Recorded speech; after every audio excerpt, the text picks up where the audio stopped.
Hello there, and welcome back to the Sleepy Disclosure Project. Tonight we drift back to the very cradle of civilization, a place where the first cities rose from clay and where our ancestors carved stories they believed would outlast time itself. Stories of powerful beings said to have descended from the heavens, carrying wisdom and knowledge far beyond anything humanity should have known. Who were they? Gods, kings, or something stranger? Visitors with plans written into our very blood? The clay tablets call them the Anunnaki. Scholars call them myth. Conspiracists call them the first evidence of alien contact. And somewhere between those two poles, a mystery has been waiting for thousands of years. So before we climb the steps of their ziggurats, before we open the flood tablets or peer into the long reigns of kings, if you find yourself genuinely pulled towards stories of mystery, conspiracy and forgotten lore, please consider subscribing. And if you truly like tonight's story, a gentle press on the like button or a friendly comment sure does go a long way to keep these journeys coming. Now we begin tonight by picturing a Victorian archaeologist standing in the dust of a collapsed palace chamber, brushing soil from a small rectangular block, unaware at first that he is holding what later scholars would call humanity's very first words. The air is thick with grit and the faint odour of a lamp oil from the expedition tents nearby. The men are dressed in starched collars and waistcoats, entirely out of place amid mud brick ruins. In that moment of discovery, the hum of the desert seems to fade as strange wedge-shaped impressions emerge from the clay, carved with a precision that survived 4,000 years underground. The 19th century excavations at Nineveh and Babylon left Europe reeling. Teams hired by the British Museum hacked their way into the buried remnants of libraries, temples and palaces, carving vast trenches across Mesopotamia's ancient capitals. From these pits came thousands of tablets, hardened by fire and sealed by centuries of earth. Packed in crates, they were carted along the Tigris, then to seaports, eventually crossing into London where scholars scrambled to classify them. Many expected mere receipts or dull bureaucratic records. Some were that, lines of barley tallies, livestock counts, debt contracts, all of which quietly rewrote the story of civilization's earliest bureaucracy. Yet sprinkled among those records, woven into genealogies and royal decrees, were names that seemed to stretch beyond the human world. Repeated again and again in these tablets was a strange collective, the Anunnaki, described not in passing allegory, but as present powers, decision-makers, and rulers. The scribes wrote of them with the same flat administrative tone they used for harvest accounts, suggesting these beings were expected parts of daily governance rather than distant symbols. The very name appeared beside instructions about kingship, city building and ritual. To a Victorian mind accustomed to the temperate deities of Greece or Rome, these references hit like a jolt. Gods were supposed to be stories, yet here they were, commanded in the same matter-of-fact writing used to record which official received which shipment of sheep. The contrast with other myth traditions is striking. The Greek pantheon told of elemental forces given shape. Thunder made flesh, harvest embodied as a goddess, sea storms dressed in human form. Egypt, meanwhile, wrapped nature's cycles in animal-headed guardians of death and rebirth. But in Sumer, the clay spoke differently. These tablets named families quarrelling over succession, territories being parcelled out, roles arranged in something that felt less like cosmic allegory and more like political hierarchy. A human reader 5 millennia later could almost mistake it for a treaty among rival dynasties, except the parties were described as skyborn beings whose origins lay far beyond the plane of Shinar. Adding to this puzzle is the astronomical expertise encoded within. Some tablets read more like technical manuals than stories. Diagrams outline planetary cycles with precision that baffles modern historians. Venus tracked through its long wanderings to a degree, Mars noted in its rhythms, even Jupiter and Saturn distinguished as separate worlds with their own paths. most cultures before telescopes clumped the wandering stars together. The Sumerians understood them as distinct orbits, calculated over long spans, with accuracy that should have required instruments they did not have. Critics insist this was the result of generations of careful watching, nothing miraculous. Yet the level of detail feels unsettling when read beside myths that already claim teachers descending from the heavens. The Epic of Gilgamesh carried these threads further. It is carved into tablets from the great library of Ashurbanipal, and yet its roots stretch back to Sumer's earlier scribbles.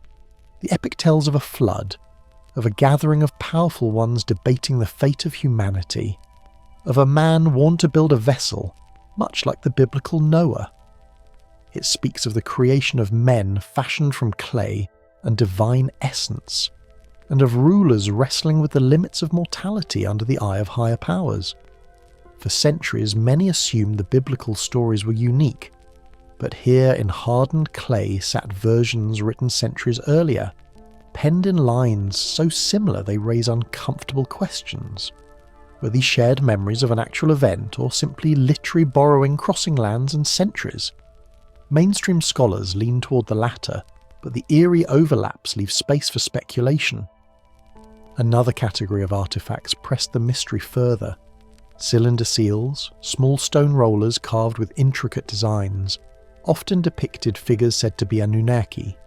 Some show winged beings standing with humans, others carry objects shaped like pouches or mechanical tools.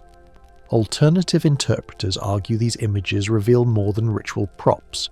They hint at clothing that resembles helmets or breathing devices, symbols that look less religious and more technical. Mainstream interpretations disagree, framing them as traditional artistic stylizations common across Mesopotamia. Still, the persistence of certain motifs, beings offering knowledge, carrying small containers, towering over human companions, gives fuel to those who see technology instead of ceremony. Then there is the Sumerian King List, a text cataloguing rulers stretching deep into antiquity. Some reigns last mere decades, plausible within the human frame, yet others run into hundreds or thousands of years. Names etched into clay claim a single king lasting longer than entire civilizations normally endure. Skeptics argue these are symbolic, maybe exaggerations to confer divine legitimacy. But supporters suggest they record actual hybrid beings, half human, half divine, whose extended lifespans reflected genetic difference. Whether meant to be read literally or metaphorically, the presence of such extreme reign lengths adds to the aura of strangeness. Why list them at all if not for some remembered truth, however distorted? Taken together, these artifacts carve a wedge between mainstream and alternative readings. Historians emphasize local ingenuity. They argue that the Sumerians simply mythologized natural forces and crowned rulers with divine ancestry to secure authority. Every advanced calculation, they say, came from long years of practical astronomy linked to farming and ritual. In this view, the Anunnaki are gods in the normal sense, powerful symbols, not literal visitors. Alternative theorists, however, push the opposite. They see in the consistent language of descent, arrival, and rule clearly literal records of non-human beings walking among early Mesopotamians. They note the technological overtones, the astronomical oddities, the unexplainable reign lengths, and propose instead that the Anunnaki were off-world teachers whose presence shaped human civilization. Where the mainstream reads myth, these supporters whisper of craft and contact. Cylinder Seal VA243, for instance, has been cited as showing the sun surrounded by planets, including one extra object beyond the recognised set. Scholars brush this aside as symbolic arrangement, but advocates claim such detail implies impossible knowledge for artisans in 2000 BCE. Critics counter that any resemblance to our solar system is coincidence. Yet the image lingers, and with it the thought, if the seal truly is accidental, Why does it continue to attract so much attention, not only from lay audiences, but also from thoughtful seekers hoping to find something more? In this way, the tablets become more than curiosities. They challenge us to decide how literally to take the earlier scribes. If they are only symbols, then theirs was an odd choice of symbols, precise astronomical diagrams, political family charts, long reigns, and the constant refrain of descent from the heavens. If they are literal histories, distorted by time, then the implications spread like ripples. Civilization's foundation itself could carry the imprint of foreign influence, shaping kingship, agriculture, and writing before humanity thought to create them alone. The line between cultural invention and outside intervention blurs, growing thinner the more one reads the tablets themselves. The Victorian scholars who first brushed dust from those clay blocks could not have imagined the debates their finds would unleash. At first, they marvelled simply at the antiquity, a civilization predating Greece by millennia, and struggled to translate the wedge-shaped marks. Today we read them with dictionaries, files of translations and computer reconstructions, but the core bewilderment remains. Why such detail? Why such consistent references to beings from the sky? Why a record so calmly insistent on events that should, by mainstream logic, be impossible? Some whisper it is because the scribes knew what they saw. Others insist myth-making has always exaggerated human experience. Between them lies the mystery, unyielding as baked clay. All of it leads back to a trembling question. Suppose the Sumerian tablets are not just myth, nor just memory. Suppose they record humanity's earliest encounter with something outside ourselves. Whether another culture, another species, or another world entirely. If that is true, then cuneiform text is more than literature. It is testimony, etched letter by people who thought they were recording the ordinary. The ordinary, in their time, may have included knowledge and teachers humanity has since forgotten. The cool clay carries those marks still, waiting for us to decide what weight to give them, what stories to believe, and what silences to let linger. The stone steps are still warm from the day's heat as a Sumerian priest climbs toward the platform of a ziggurat. The air carries a dry bite, and each breath tastes of dust and smoke from oil lamps burning below. He pauses at the summit, bare feet brushing the last slab, and lifts his gaze. A single bright star flickers in the wide dark sky, sharper than the others, pulsing as if alive. This isn't praise for distant constellations, it's waiting, expectation, an appointed moment between watchers on the ground and whatever they believe descends from above. Within these stories of sky beings, the Sumerians placed their gods in a structure that reads almost like a chart in a bureaucrat's office. At the top was Anu, the sky ruler, distant and remote in his heavenly home.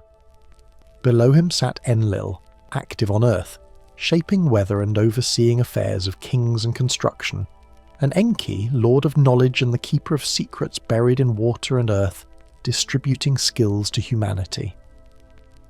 This wasn't the fluid pantheon of many cultures, where gods slid between aspects of nature and myth. Here the responsibilities were sharper, defined, given boundaries and regions. It has the look of a chain of command, less the haze of folklore, and more the outline of administration. In other traditions, gods explain tides, fire, or the cold fact of death. Egyptian deities shifted with the Nile's rhythm. Greek gods embodied jealousy, love and fury, half mirror and half metaphor. The Anunnaki instead appear itemized. Names, ranks, roles. Enlil disputes with Enki not over symbols but over the work of cities, crops, and inheritance. These family conflicts read less like allegory and more like boardroom quarrels, or perhaps political disputes where the stakes were not just myth, but land, water rights, and the labour of people. Some whisper this exactness feels strange for mythology, the texture of record-keeping hidden in story. Throughout the tablets runs a repeated choice of words, descent. The Anunnaki did not simply exist in the sky, surrounding everything the way nature gods did.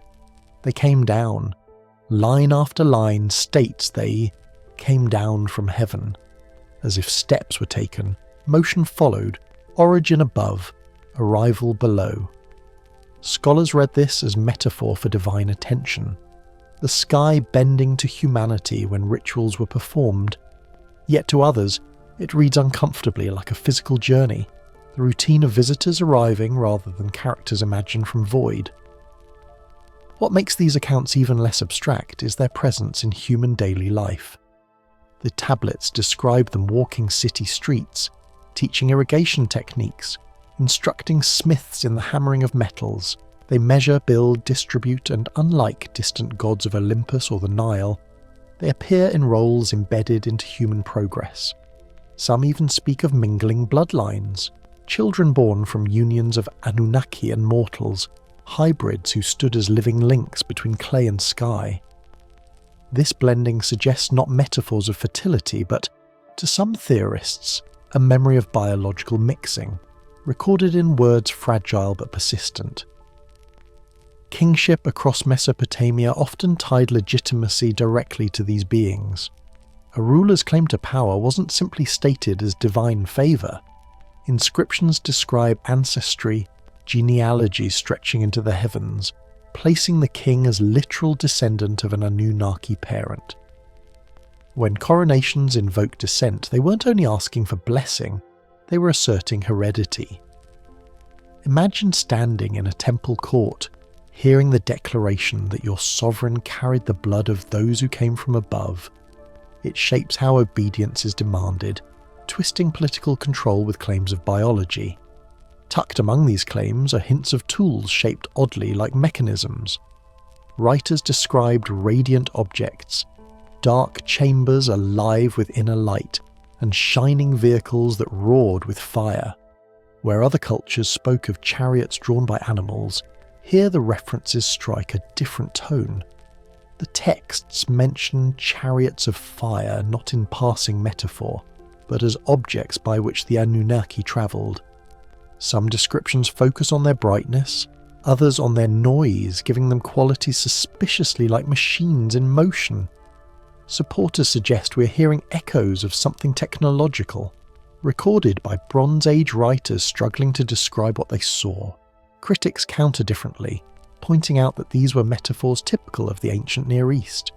Bright vessels were divine carriages, thunder was the sound of gods at work, and kings crafted these images to awe their followers. The elaborate hierarchy could be propaganda, royal scribes weaving tales to cement power. Many point to patterns. Every Bronze Age kingdom linked its reigning families to heaven, Egypt to Ra, Hittite kings to storm gods, Israel's rulers to Yahweh. Why should Mesopotamia be different? In this lens, the Anunnaki tales are political propaganda dressed in clay. Yet the more one examines the texts, the harder it becomes to ignore their unusual constancy.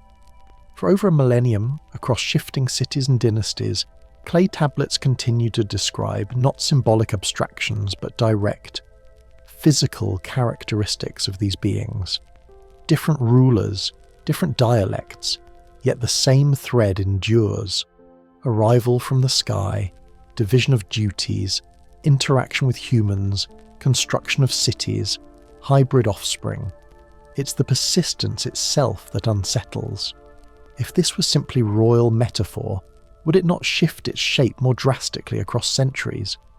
Why do these traits hold form while other cultural imagery drifts so easily? Take the image of kingship again. Dynasties rose and fell, empires burned, rebuilt and renamed themselves, yet coronations from Sumer to Akkad to Babylon preserved almost identical invocations to the same extra-human figures, binding political power to lineage. If these were inventions, why not invent new ones to suit new regimes? The fact that so many rulers pulled on the same source implies that belief in its authenticity, whether symbolic or literal, held profound weight. That weight presses against modern interpretation, demanding more than easy dismissal. The language of dissent carries with it other troubling implications. There are records describing assemblies where Anunnaki figures decided the fate of humans. They convene, argue, and issue decrees. That organisational framing feels like governance, not myth cycle. Compare this image with the Greek pantheon, quarrelsome gods whose feuds created storms and wars as allegory. The Anunnaki texts portray debates over concrete outcomes. Should humans be spared during a flood? Who receives territory? Which lines of descent shall rule? Supporters suggest these are transcripts of meetings, echoes of councils where choices had direct results for society. There are also inscriptions reflecting resentment from ordinary workers conscripted for construction, where rituals demanded food offerings to figures said to have walked among them. Imagine being pulled from fields to haul clay bricks for a temple. The story told to you was not that the offering was for the spirit of rain or fertility. The offering was for a being whose lineage traced beyond stars, a being expected to arrive again to inspect the labour. Such conditions blur belief with lived experience, what is told in story with what is carried in muscle memory. The question bends again to technology. Some stylus marks describe me tablets, objects carried, storing divine essence or knowledge. Scholars read me as abstract decrees, cultural ideals manifest in story. Yet they are often described being handled, passed, carried. That tactile imagery unsettles, like instructions distorted into myth. The line between artifact, symbol, and machine becomes unclear when language merges the mundane with the holy. Was a tablet only a decree, or was it memory etched onto crystalline plates, later mistaken for metaphysical concept? Some whisper that both could be true, myth layered over the memory of obsolete tools. The mainstream view insists these were not meant literally. Ritual language often relies on concrete imagery, carrying wisdom in tablets, receiving laws in shining fire, witnessing brightness descending from the sky. To treat them as accounts of physical machines, critics warn, is to distort the metaphors of an entire culture. Yet even critics face the persistence issue. Why did these scribes across centuries return to the same imagery and not drift to new metaphors? What anchor held the imagery in place with such stubbornness? Another thread lies in family quarrels between Anu's children, especially Enki and Enlil.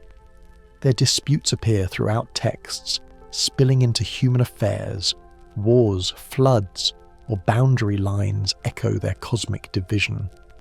While many scholars view this as mythic drama to explain disasters, others suggest it could mask political accounts. If Enlil ordered the flood, is that metaphor for catastrophic weather? Or is it memory of an actual decision by sky beings to thin the human population?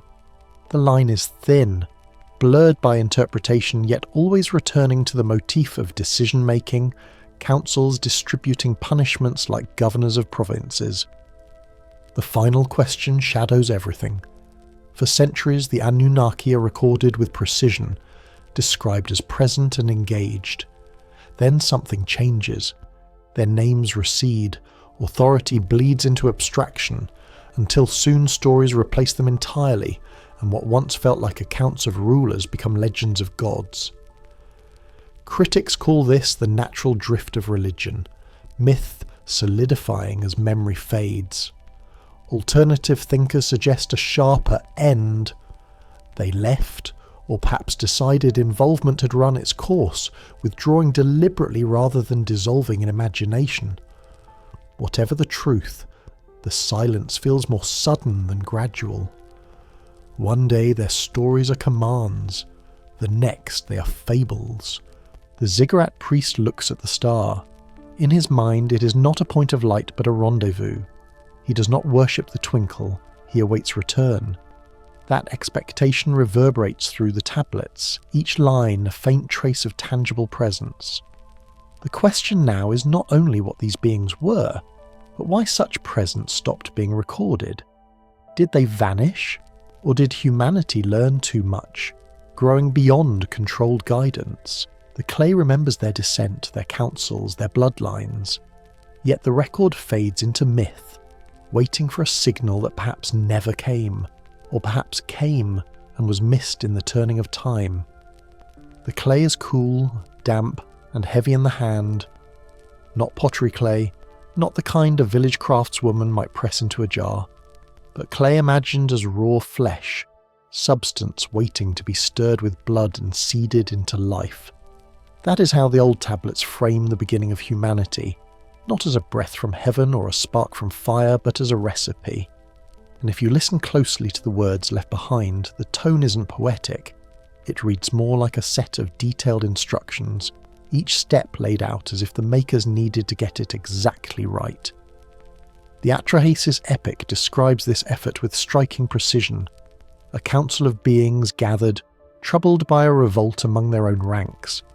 These lesser gods, the Igigi, had spent long years digging and hauling, shaping the earth, drawing its wealth from the ground. They grew exhausted, angry, ready to throw down their shovels and walk away from service. Faced with chaos, the ruling Anunnaki devised a solution. They would fashion a creature who could carry the burden for them. Enki, Lord of Wisdom, and Ninhursag, the goddess of earth and birth, were chosen to lead the project. The method seems oddly clinical. Clay was mixed with flesh. The essence of a sacrificed god mingled into the base matter of the ground itself. That mixture was divided into 14 portions, placed into the wombs of birth goddesses who carried the prototypes to term. The text describes labour pains, broken water, cries at the moment of arrival.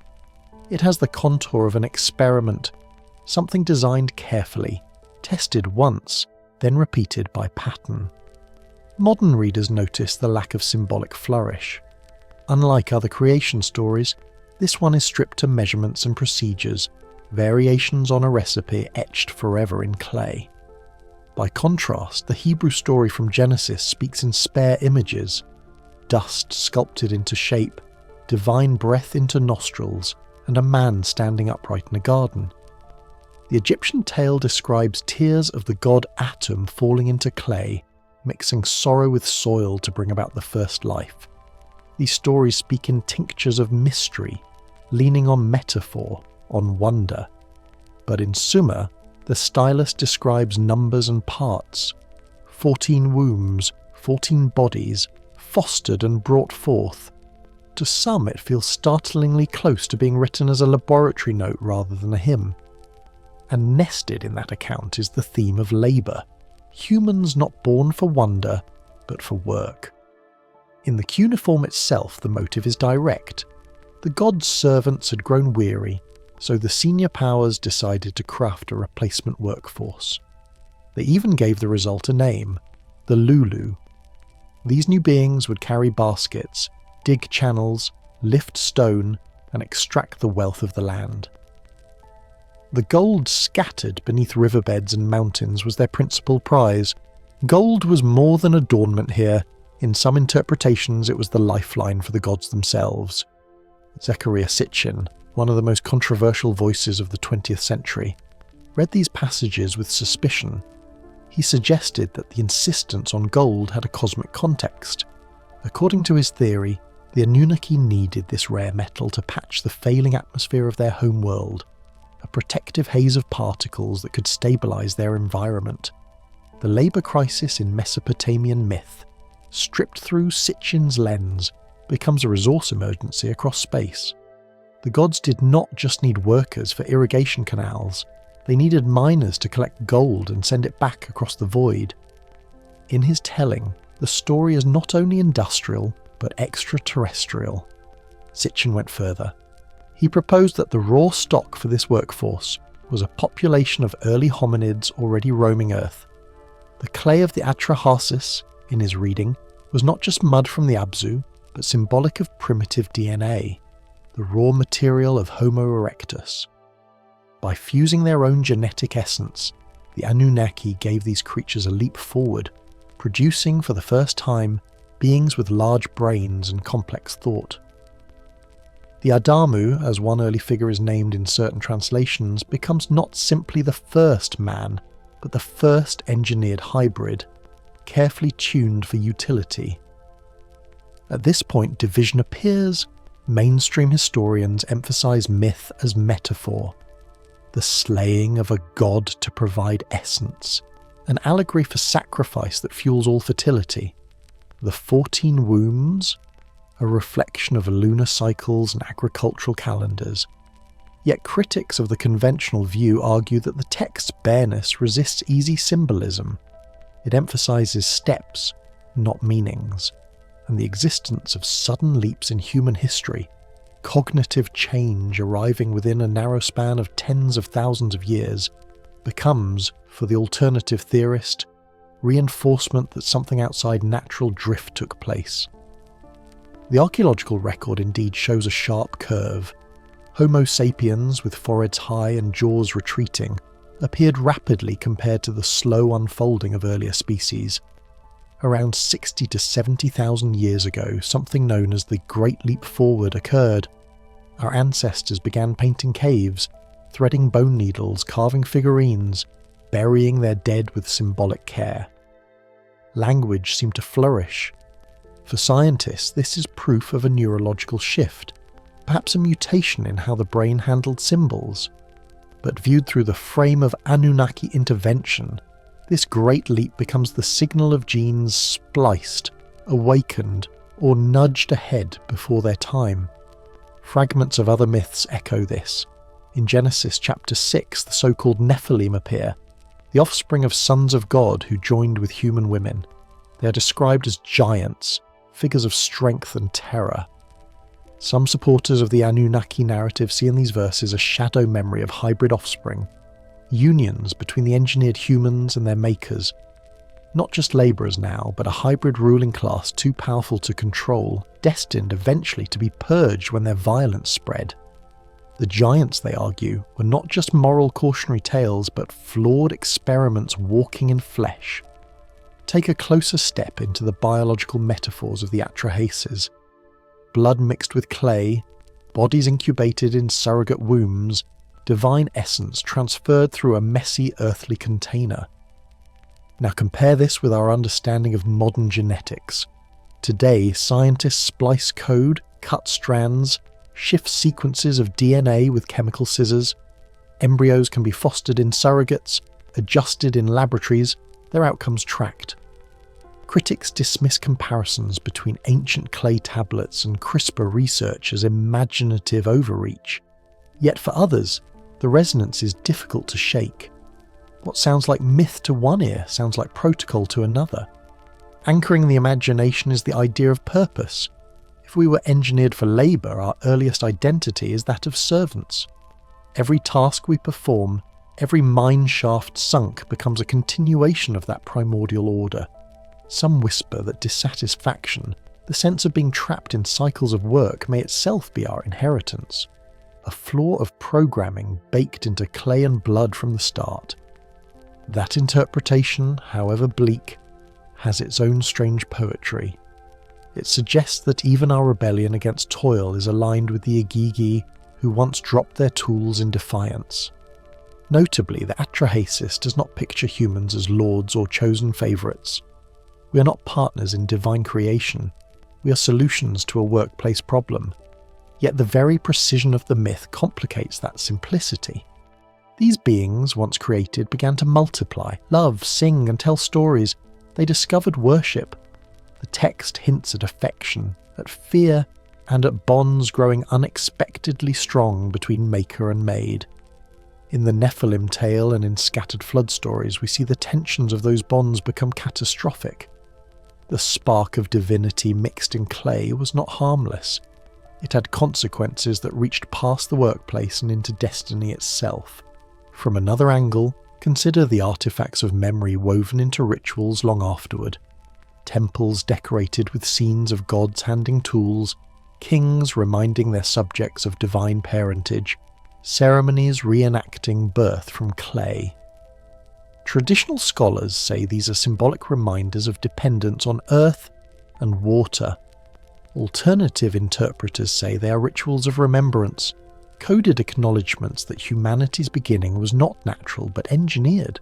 The difference, as always, depends on which lens you hold to the tablet. By the time of later Mesopotamian kingdoms, The theme did not vanish. Variations on the story recurred. Sometimes Enki is described as compassionate, sneaking around the decrees of stricter gods to preserve his creations. Sometimes the effort is framed as mistake and correction, with humans producing too much noise or multiplying too quickly and needing to be reduced. These contradictions trouble neat theories, but also feed the allure. A laboratory experiment that goes wrong explains as much as a myth retold for different temples. In either lens, humanity is positioned as fragile, dependent, both useful and disposable. When Sitchin proposed that our DNA itself carries the fingerprints of this event, he touched a nerve. Scientific objection was instant, pointing to evidence of slow evolution across Africa and beyond. Yet fascination endures, in part because the notion of being a living artifact carries a deeper existential weight. If even a fraction of the story is true, then every cell in our body is a museum exhibit, a remnant of intervention buried not in stone but in flesh. Such an idea reshapes the very question of what it means to be human. Across cultures, one finds other whispers of hybrid creation. In India, some late Vedic texts speak of gods blending substances with earth to create humans fit for worship. In Mesoamerica, maize dough mixed with divine essence becomes body. In Egypt, the myth of Khnum shaping bodies on a potter's wheel echoes, yet there too is mention of divine fluid inserted into form. Critics see these as universal human metaphors for birth and fertility. But the persistence of language, mixing earth with blood, clay with essence, sits oddly in so many distant traditions. Parallel invention of symbolism, or fragmentary recall of something older spread across the globe. Think of the human-scale experience embedded in those stories. A woman in ancient Sumer wakes in the night to find her labour beginning, terrified, yet honoured as one of the chosen womb-bearers for the first prototypes. A miner 3,000 years later, swinging a bronze pick in oppressive heat, feels only exhaustion but unknowingly fulfills the role his ancestors were crafted to satisfy. A modern scientist in a lab coat watches DNA strands untangle on a bright screen, unaware that he may be repeating in glass what once was described in clay. Each action linked, each hand carrying the quiet burden of engineered design. The question lingers like an unfinished line scratched into cuneiform. Was humanity meant for freedom or for service? Are our sudden leaps of intelligence accidents of nature or upgrades imposed from outside? Answers drift with interpretation, but the very survival of these stories in clay suggests their importance. Whether literal instruction manual or metaphor wrapped in procedure, they breathe with strangeness. Unlike other myths, they refuse to dissolve neatly into metaphor. And if they were more than metaphor, then humanity's earliest moment is not evolution but invention. A crafted being carrying in its blood both the essence of clay and the imprint of another order of life. Gods, aliens, or something unnamed. The question may not rest. What matters is that across thousands of years the story still whispers. It tells us that we were shaped, not simply born. We carry a purpose that may not yet be fully known, and somewhere in the quiet architecture of our DNA, the code of that purpose may still wait to be read. Which means the story is not finished. For if creators once engineered us for tasks tied to their cosmic needs, then their absence may be only temporary. The tablets say they came from beyond the sky, and if they did once, they could again.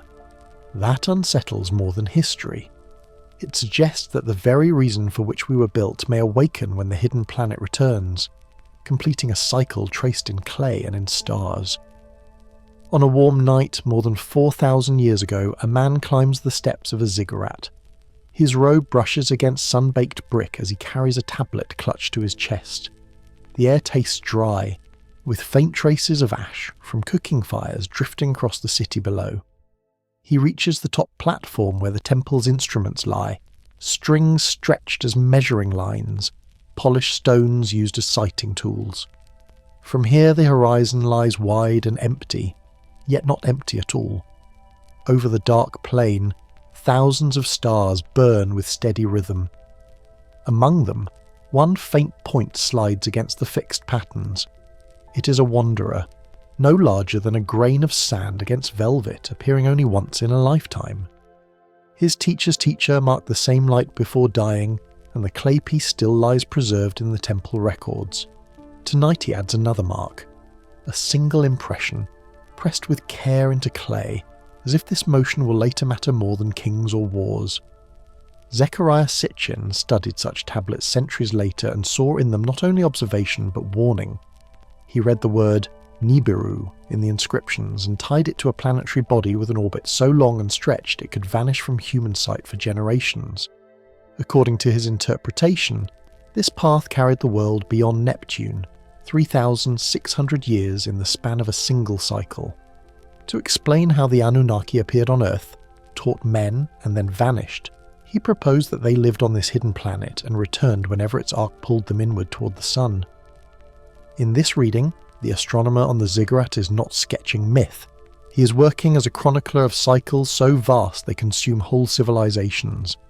Evidence is presented in curious ways. A famous cylinder seal catalogued as VA243 shows a cluster of figures positioned around a central star. Supporters suggest the pattern resembles a solar system, one sun at the centre, planets around it, and an extra sphere unaccounted for in ordinary astronomy.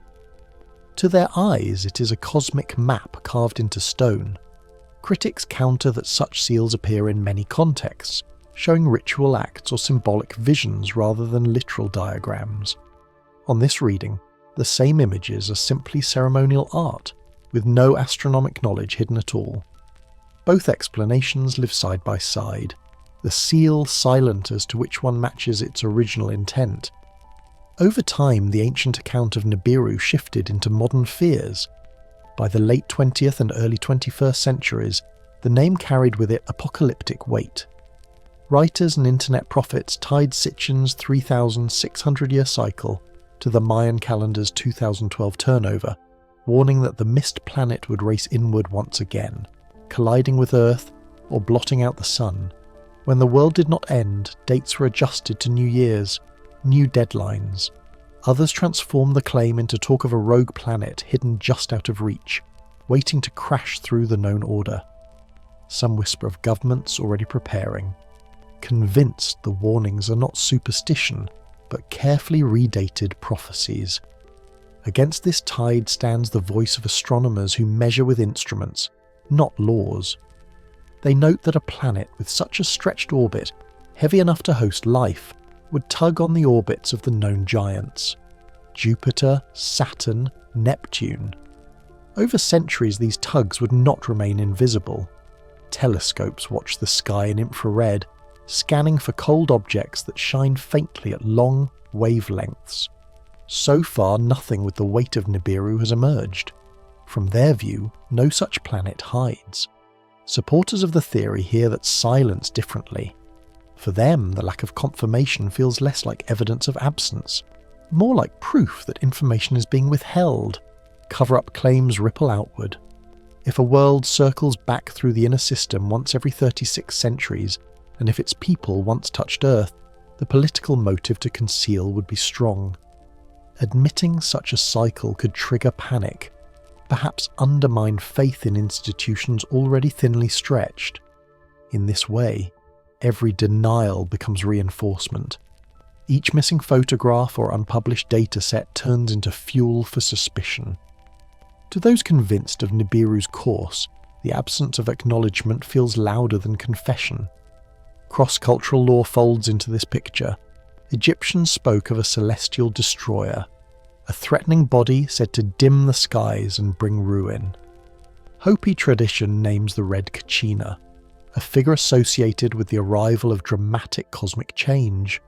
Supporters suggest that these accounts point to the same phenomenon remembered through separate vocabularies. Thousands of miles apart, different peoples lock the idea of a wandering, dangerous star into their prayer and myth. Critics counter that end-of-world visions are common in human imagination, especially among societies watching the sky for omens.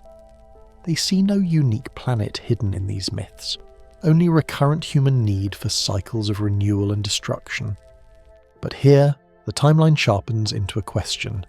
Sitchin wrote that the Anunnaki left Earth around 36 centuries ago.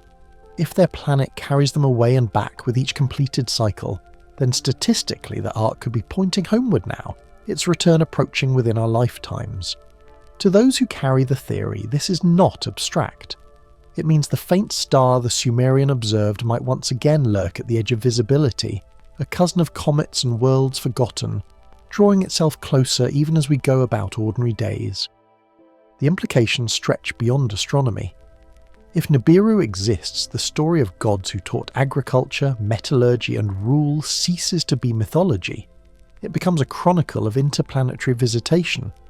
The early kings named sons of Anu would be labelled not by poetic title, but by bloodlines stretched across space. Humanity itself would stand as a branch of cosmic colonisation. Even the flood stories inscribed into clay could be read as planetary engineering, deliberate resets carried out as Nibiru's inhabitants adjusted their experiments on Earth. Mainstream voices hold steady against this. The absence of gravitational anomalies, the silence of infrared sky surveys, the resilience of planetary mechanics that do not wobble to hidden weights. Yet, the narrative endures. In quiet corners of forums and social feeds, wanderers still post sketches of rough orbits, predicting years of approach, warning of what governments hide. The pattern is familiar. Ancient marks in clay transform into hashtags and digital memes. The seeds of anxiety planted thousands of years ago now sprout in new mediums. And each version thrives because it carries at its centre not just fear of disaster, but suspicion that our place in the cosmos is not what we were taught. Across this landscape of belief lies one undeniable fact. Stories of wandering stars and lost worlds survive far longer than the empires that tried to crush or correct them. Whether as art, as astronomy, or as speculation, the motif echoes through time. The Mesopotamian astronomer may have marked his clay for reasons we cannot uncover, but his act pressed into history a symbol strong enough to rouse debate 4 millennia later. Picture yourself for a moment on his tower again. The night is chill. Below, the lanterns burn low. You stand alone at the edge of the roofline, stylus in hand, watching a light move steadily against its companions. It is not the brightest, not the most imposing, yet does not obey the pattern. You press the clay and know it might be red long after your bones become dust. Somewhere beyond the horizon, the wanderer repeats its long circuit. Some whisper it is alive with travellers who measure the years not by days but by millennia. Others dismiss this as the poetry of fearful minds. Still, the mark waits, and every generation reinterprets it. The debate has now shifted into culture as much as science. Nibiru appears not only in dusty translations, but in television specials, message boards, and global rumours that refuse to die. For some, it looms as apocalypse delayed. For others, it acts as metaphor for hidden forces guiding human fate. Either way, the story grows each time it is told. From clay to code, tablets to memes, the image of a returning world compels us to ask, are we waiting for something forgotten, or are we creating it anew with our own fears and imagination? And as these questions spread, they deepen the larger mystery. For if the Anunnaki truly trace their journey with the sweep of this great orbit, then somewhere out there their homeworld carries not just rock and ice, but the memory of Earth etched into its record. Perhaps its course draws nearer even now. Perhaps our oldest stories are not memories of what has been, but whispers of what returns. The sky continues to turn, silent, giving nothing away. Yet watchers still climb roofs, mark sightings, and wonder what future those faint impressions will call into being. Picture copper foil and zinc strips slipping under wet fingers. In a dim workshop, a terracotta jar from Mesopotamia sits on the table, its rough surface chipped by centuries of burial. A thin copper cylinder slides into place, an iron rod lowered inside, and the air smells faintly metallic as moisture brings the whole arrangement alive. A meter twitches. A soft buzz of electricity hums through wires, running from a device first made long before cathedrals rose in Europe. What awakens here is not only a current but a question. How could a clay pot more than 2,000 years old hold the secret of electricity? The so-called Baghdad Battery was pulled out of the ground near Baghdad in 1936 among broken pottery shards. To a casual eye it looked ordinary, but when studied more closely the terracotta jar contained a copper sheet rolled into a cylinder and capped with an iron rod. Add an acidic solution like vinegar or grape juice, and voltage appears. The power is faint by modern standards, yet it is unmistakably electricity. Centuries before Galvani's experiments with frog legs, or Volta's creation of the voltaic pile. Some whisper it may have powered early electroplating methods to coat jewellery, or perhaps delivered small shocks in ritual. Critics dismiss this as speculation, arguing it may have been a storage container or even a simple scroll holder misinterpreted. But the possibility of real electrical function still unsettles the timeline history prefers. Not far from this puzzle, a second enigma emerges in carved stone no taller than a man's thumb. Cylinder Seal V, a 243, is one of countless engraved stones used to stamp impressions in clay. Yet its imagery is unlike the others. Alongside figures that appear to be gods, a central disc glows, ringed by smaller orbs spread in a pattern that resembles the solar system, with the sun in the middle, planets arranged around it in scale and what some consider an extra body beyond Pluto. To mainstream scholars, this is ritual iconography, the image of a star surrounded by stylized symbols. To others, it looks like a diagram, a record of astronomy centuries before any telescope made such alignment visible. Which is the truer reading? That is the thorn of archaeology. The same marks can speak in two tongues. If the battery suggests electrical awareness, the seals hint at optics and mathematics that should not belong to the Bronze Age. Consider the precision required to carve such details into a cylinder no wider than a thumb joint. Some impressions show figures holding rectangular objects, what fringe theorists describe as curious tablets, their proportions close to modern hand devices. Several carvings appear to show helmets with transparent visors, or clothing shaped like suits, what could be read as protection for the body. To orthodox historians, these are recognizable ritual buckets, spoons of holy water, ornate crowns, or abstract symbols of power. Yet to a modern eye attuned to circuitry and machines, the lines refuse to hide their familiarity. The Assyrian king Ashurbanipal expanded the enigma further when he claimed to hold texts from before the flood. His famous library at Nineveh was thick with tablets containing calculations of planetary cycles, lists of eclipses and star risings, and charts that mapped the heavens with accuracy that rivaled much later scientific tables. He boasted of studying writings copied from distant antiquity, as if the lore he inherited was itself a remnant of a vanished system. If his inscription reflects truth, then star knowledge reaching beyond his time survived calamities and resets, preserved long enough to puzzle us still. Supporters suggest the level of accuracy indicates handed down data from an outside source. Critics counter that long generations of watchers year after year charting the skies by hand could accumulate precise results without intervention. Both views remain possible. Walk now into a dim museum chamber. Relief panels stand in rows, figures marching across the stone. Among them, elongated boats curve upward into the sky, rising on curling lines that resemble exhaust. Within the vessels stand beings wearing round headgear shaped almost like helmets, fitted tightly to their skulls.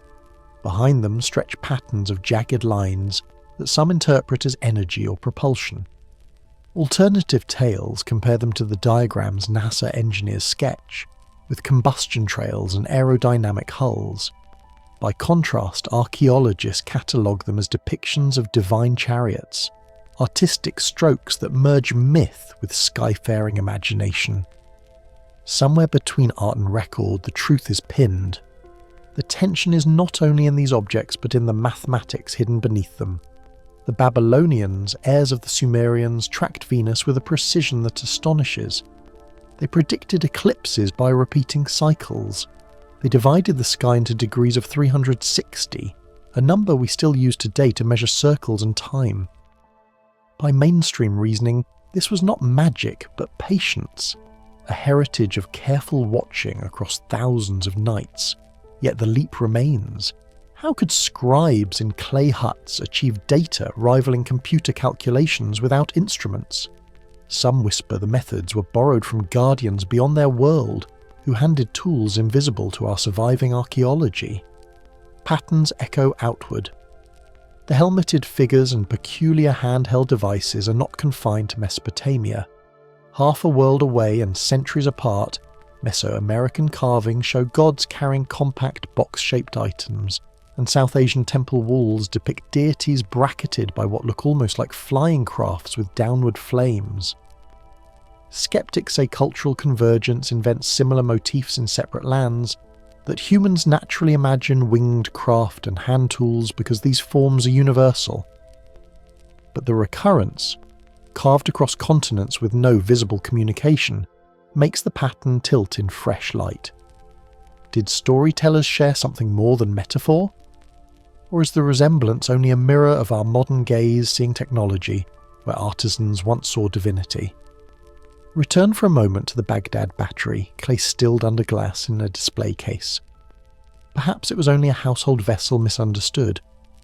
Yet alongside the cylinders carved with planetary arrangements and tablets filled with eclipse cycles, it unsettles the steady march of history.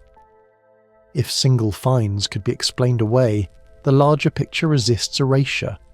A jar that sparks, seals with cosmic diagrams, libraries of pre-flood astronomy, and carvings of vessels leaving trails. It is the collection, not the isolated artifact, that feeds the mystery. Mainstream interpreters hold the line: ritual, artistry, and patient science. Others suggest fragments of lost technology, or even forgotten visitors. Between the two lies a question that never quite rests. No matter which view one prefers, the knowledge gap is clear. Bronze Age cultures, burdened with hunger, war, and the daily work of survival, mapped cycles of planets not confirmed again until telescopes swept the heavens thousands of years later. They made vessels that could hold voltage. They imagined or remembered devices, helmets, and sky transports etched on stone. And their calculations matched realities we still teach in classrooms. It leaves us to wonder whether these were geniuses of observation, inheritors of buried traditions, or scribes writing cryptically about machines none of us are supposed to recognize. Across time, the echoes keep appearing. In Babylonian ruins, in Mesoamerican temples, in Indian carvings of celestial beings with wheels of fire, the echoes align. Scholars lean toward symbolic archetypes, universal stories of ascension, divine presence, and ritual implements. Yet the possibility that they record something more tangible refuses to wither. Supporters suggest they are field notes, snapshots of machines descending from the sky. Critics say this is misreading, shaped more by modern imagination than ancient reality. Both sides, locked in view, leave us the middle place where the unknown persists. Picture someone in Mesopotamia pouring vinegar into a clay jar to plate a few beads with fresh shine. Picture another pressing a cylinder seal into wet clay, recording on its tiny surface a chart of planets marching the heavens. Imagine a court scribe leaning close by lamplight, scratching eclipse cycles into clay with uncanny accuracy. Layer them together and the weight builds. These are not random curiosities but hints of something larger. Bronze-aged minds grappling with the cosmos through means that still ripple into our own digital age. What if the jars were mundane containers yet sparked by accident, revealing a principle no one fully understood? What if the diagrams some see as planets were actually sacred geometry, but happened to match orbital patterns we later discovered? Both answers account for the record without introducing forgotten science or outside tutors. Yet if none of these pieces were coincidences, then we are staring at breadcrumbs of knowledge placed far earlier than fits in the accepted chart of development.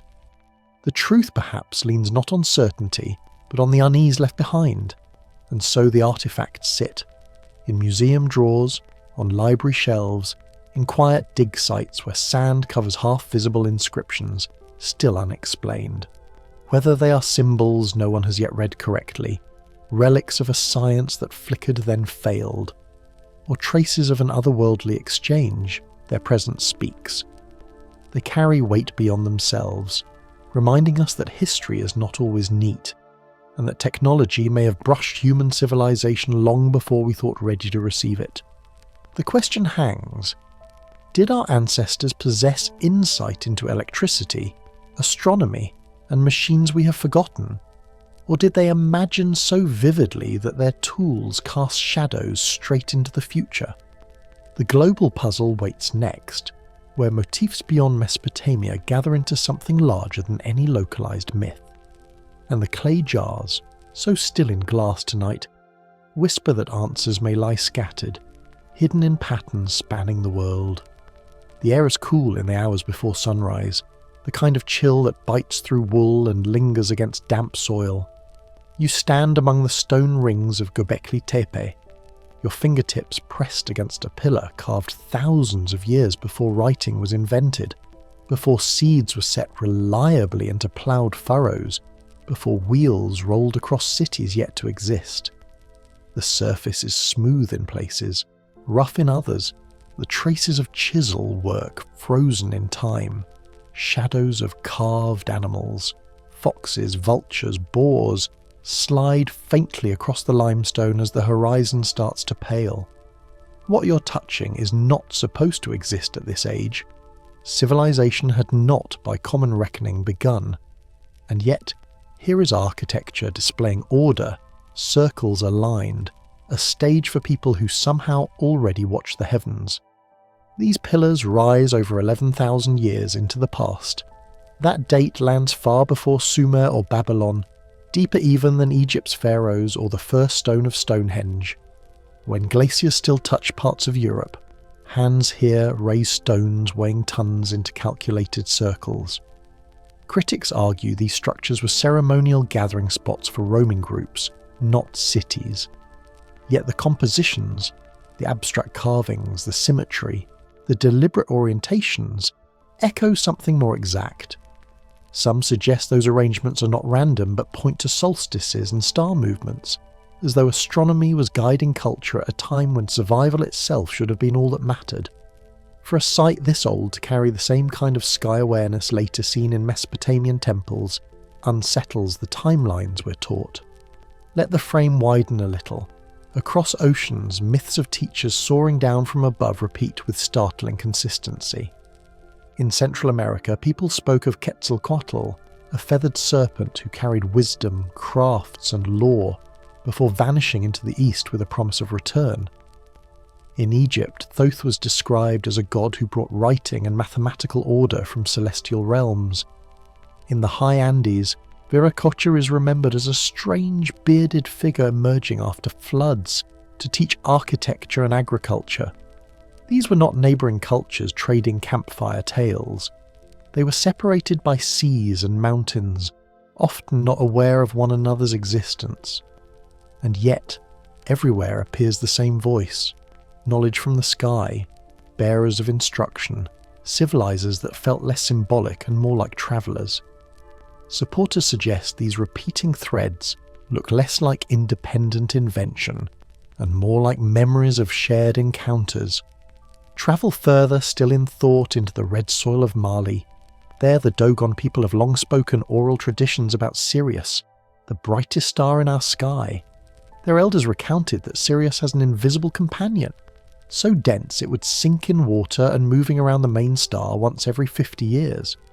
To Western science, this sounded impossible, until telescopes confirmed such a white dwarf existed. That information lies far beyond naked eye astronomy. Some whisper the Dogon were taught rather than observing, their knowledge seeded from guides as inscrutable as they were precise. Skeptics say details may have been contaminated by contact with European missionaries, but the timing of certain descriptions still confuses researchers. Whether origin is accidental, psychic, or something else, the presence of hidden star data in an oral tradition fits uneasily with normal explanations. Symbols repeat too, across Mesopotamia's cylinder seals, across massive Olmec stone reliefs, across Assyrian palace walls. Divine figures carry peculiar rectangular objects. They look like pouches or bags, not crowns, not weapons, but handheld items marked consistently as part of divine iconography. Archaeologists see ritual containers, perhaps filled with seeds or sacred objects. Alternative theorists ask whether these handbags were something more, portable devices remembered across continents in visual memory.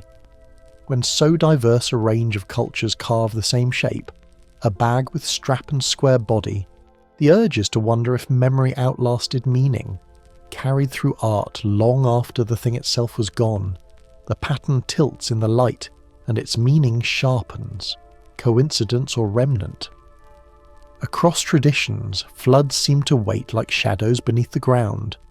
In clay tablets from Mesopotamia, Utnapishtim survives a divine warning, crafting a vessel to weather destruction.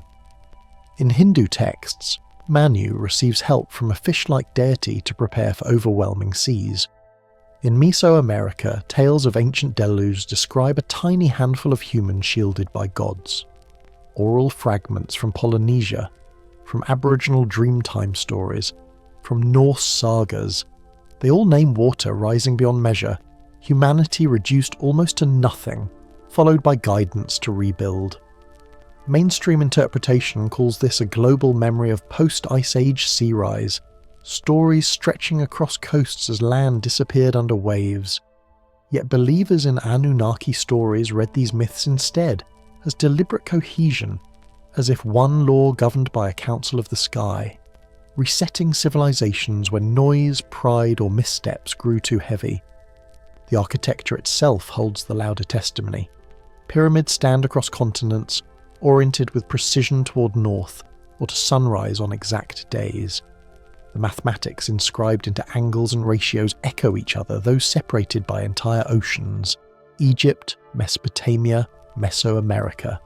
How do unrelated cultures, far from each other, reach the same triangular monument aimed at stars, coded with fractions that resonate with pi and golden proportion? Scholars lean on human psychology. Shape emerges from engineering necessity. The pyramid is what stone wants to be when reaching upward without crumbling. Yet to those who survey across continents, the identical alignments and the global persistence appear less like accident and more like blueprint. This divide between views cuts further than it seems. Mainstream archaeology suggests convergent invention. Humans across the planet, facing similar questions of survival and spirituality, arrive at similar solutions and symbols. Ceremony tends toward flood stories because waters threatened life everywhere. Monuments line up with heavens because sky cycles matter to planting and harvest. Rectangular objects in God's hands are simply the coincidence of container culture. Everyone needs vessels, and yet those captivated by the Anunnaki vision argue differently. They say parallels are not convergences but echoes, scales falling into the same shapes because an external hand once struck them all. If the Anunnaki tale carried even fragments of truth, the implication broadens.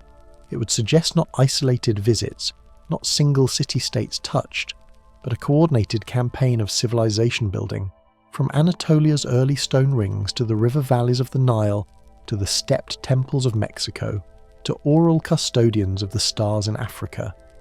This network would stretch across continents and across thousands of years, less like scattered myths and more like chapters of a long program. Humanity, in this picture, was never completely alone in invention. It was guided, its stories seeded, and its architecture measured against gates in the sky. Of course, fact and speculation must live side by side. Archaeologists unearth stones, alignments, and shared motifs. alternative writers weave them into narratives that extend beyond material. Neither side can fully explain why peoples disconnected by distance cherish the same motifs, from serpents with feathers to sky gods with bags. The official record bends toward diffusion and archetype, the speculative record toward teaching and visitation. Between them stands the viewer, staring at pillars under a paling dawn sky, wondering which current pulls hardest. The questions grow sharper still when you imagine the builders themselves. Picture them standing where we stand now, thousands of years back, pressing palms into stone to steady it, chanting the names of animals as they carved. They did not see themselves as advanced. They saw themselves as instructed. Something, or someone, had shown them how to measure the night, how to raise a ring of towers, how to remember what stars foretell. And when the floods arrived, when waters erased coasts, they kept telling stories about who whispered the warnings first. The threads are too many to gather into one neat braid, and yet you sense the shape regardless. Stone, story, star. Each repeats across the planet, stitching a mural that sometimes looks like human invention, sometimes like memory of contact. The debate will likely never end.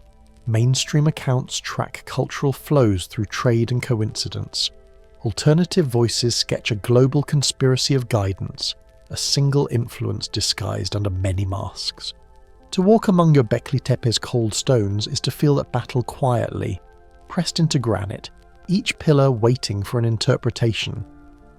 If the Anunnaki, those called from the heavens, were one influence among early humanity, Göbekli Tepe would be one of their oldest fingerprints, a chapter left not in writing but in shape carved against cosmic order. The Dogon stories, serpent myths, pyramid alignments, and flood warnings would then appear not as isolated accidents, but as installments in a program. If not, then they remain as proof of humanity's power to invent great repetition, to arrive again and again at the same shapes, the same fears and the same sky markers. Both readings leave awe. Both readings leave shadows where answers might rest. The stones of Turkey remain beneath the ground, only partially uncovered, more rings waiting beneath the soil, thousands of additional years hidden from sunlight. Archaeologists know the site was deliberately buried, perhaps by its own builders. Why would early communities entomb their own monument under tons of soil? Some propose it was ritual closure, others that it was preservation. In an Anunnaki frame, one could imagine it as concealment, an intentional covering before moving on. If more rings are unearthed, the story may sharpen or cloud further, but certainty may still evade us. And so we leave the pre-dawn scene, the smell of earth rising as light edges over the horizon. The puzzle is global, of stars, of monuments, of repeated myths. Each piece flickers as if connected through some common story written not in clay or paper, but in memory scattered across continents. It turns into an open riddle. If so much knowledge was carried across the ages, too early, too precise, too wide, then what set of tools shaped it first? And the deeper question waits. What hand still holds the missing fragments, hidden from view just beyond the circle of firelight? Cuneiform wedges sink into wet clay, each stroke carrying the weight of a god's judgment. The scribe's hand falters as he inscribes Enlil's order. Humankind had multiplied too much, grown too restless, their chatter rising like smoke into the heavens. The air is heavy, damp and still. A pot of oil flickers beside the tablet, casting uneven shadows that stretch across reed mats and brick walls. Somewhere outside, the tigress laps quietly, as if rehearsing what is about to come. That trembling hand captures more than words. It records the divine decree that humanity would be erased by water, a silence sweeping across every shore. The story, inscribed thousands of years ago in the Epic of Gilgamesh, carries this moment into eternity. A man named Utnapishtim is warned in secret by Ea, a god of wisdom and mercy, that the flood is coming. He's told to fashion a vessel unlike any his peers have seen. Its walls must rise tall as a fortress, its pitch must seal every seam. His neighbours point and laugh as he labours under the sun. What use is a boat on dry ground? What madness drives a man to stack timbers far from rivers? Yet he continues, plank after plank, listening not to the voices around him but to the warning pressed deep into his thoughts. Soon their laughter would turn into desperate cries swallowed by rain and waves. The echo of that Mesopotamian text reaches forward, copied and reshaped. The biblical flood tells of Noah, a different name, a different God, yet an instruction strikingly similar. Build, prepare, endure. Scholars frame this as cultural borrowing, a story passed from Sumer to Akkad, from Babylonia into Hebrew traditions. Critics of the alternative view see it as nothing more than transmission, a tale retold so many times it became foundational myth. But supporters suggest something else. They raise the possibility that these weren't just literary echoes, but separate records of a single catastrophe viewed through different cultural eyes. It isn't only the Middle East that remembers, every continent whispers the same drowning fear. Aztec traditions describe previous worlds destroyed by deluge, civilizations reset by water. Hindu scriptures preserve tales of Manu, warned by a divine voice to build a vessel large enough to carry seeds, animals, and the chosen few. In Australia, Dreamtime stories describe ancient floods that chased tribes to the high places, reshaping the coasts. Half a world apart, the myths align. Humanity brought to the edge of extinction by rising seas. One story can be dismissed as invention. 100 similar stories stitched across continents turn into something more unsettling, a global memory clinging like sea salt. Why this story carried everywhere, unless something unforgettable was witnessed? The landscape itself offers its answers, though they are framed in stone rather than myth. At the close of the last ice age, vast glaciers collapsed, and seas rose as much as 400 feet. Whole shorelines vanished, ancient rivers drowned. Plains where people once hunted are now hidden beneath waves. One theory, the Black Sea Deluge, suggests a catastrophic breach where Mediterranean waters poured into a low basin, displacing tribes and forcing migrations. Supporters find in this event the seed of the Mesopotamian tales. Skeptics say there is no need for extraterrestrial hands when geology alone explains the outcome. Still, conspiracy-minded voices add another layer. What if water was not only natural vengeance but engineered correction? Was the planet itself reshaped through the will of beings who saw mankind as a failed experiment? The Sumerian myths describe not a unified divine voice, but a quarrel among those who ruled. Enlil, severe and distant, grew weary of humanity's noise. His patience broke. His brother Enki, sly and merciful, whispered warnings behind temple walls, ensuring survival for a handful who would remember. That tension turns the flood from blind catastrophe into a narrative of factions. One hand raised to destroy, the other shielding a remnant. To the people recording these debates, the divine was not abstract harmony.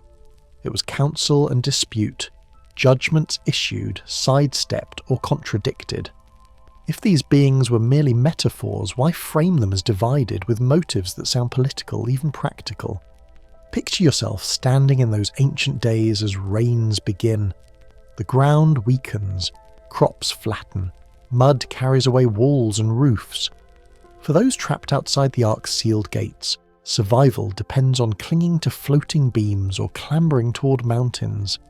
Imagine looking at the peaks you once prayed to, and finding even they shrink under the onslaught.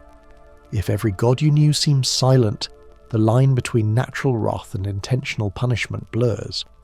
Some might have believed survival was a reward for loyalty.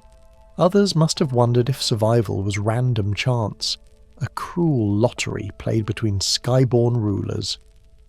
Conspiracy theorists draw modern meaning from this old despair. They see the flood as more than natural reaction.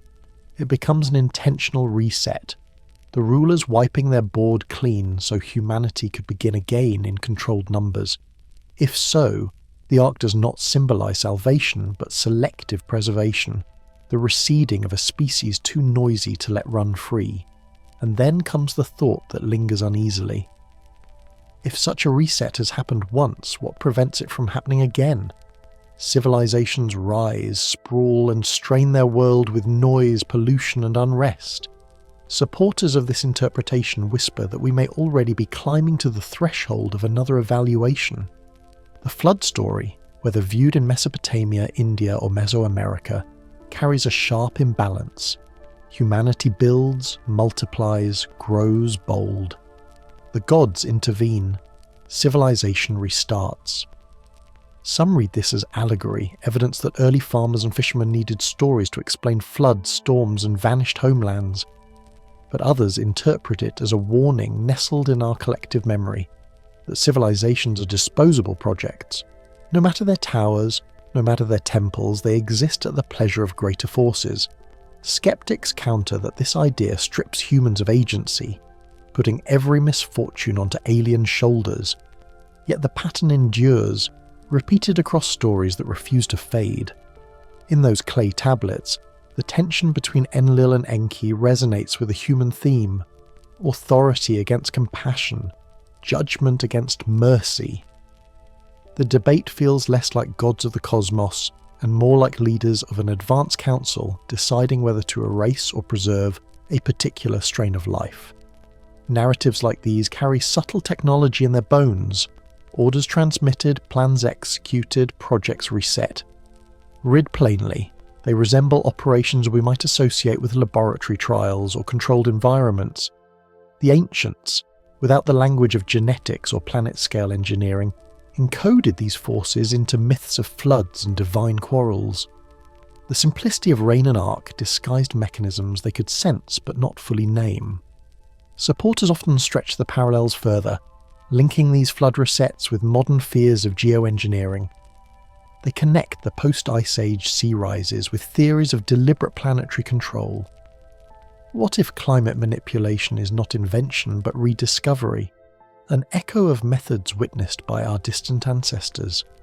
Flood narratives then become not primitive superstition but encoded warning, telling us that when balance tips too far, someone or something will press reset. It brings a disquieting thought. Are our anxieties about rising seas in the 21st century simply another cycle in a pattern stretching back to mud brick myths? The global reach of these tales suggests trauma carried across oceans. Aboriginal elders remember coasts swallowing ancient camps. The Mayan Popol Vuh tells of floods washing away the beings who failed to serve gods properly. Norse myths speak of rising seas that will engulf their world during Ragnarok. In each case, water acts as cosmic correction, eliminating those unfit for the next chapter. These parallels are so widespread they challenge the idea of coincidence.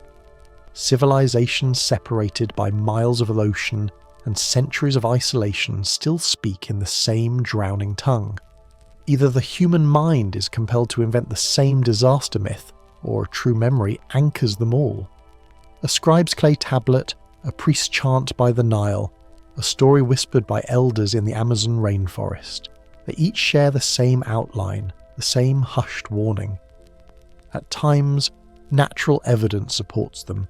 Fossilized coral reefs miles inland prove seas once surged across plains. In other places, only the stories remain, yet their consistency does not weaken. Instead, it heightens the eeriness. Critics dismiss such consistency as projection, but for those who read the myths at face value, the conclusion sharpens.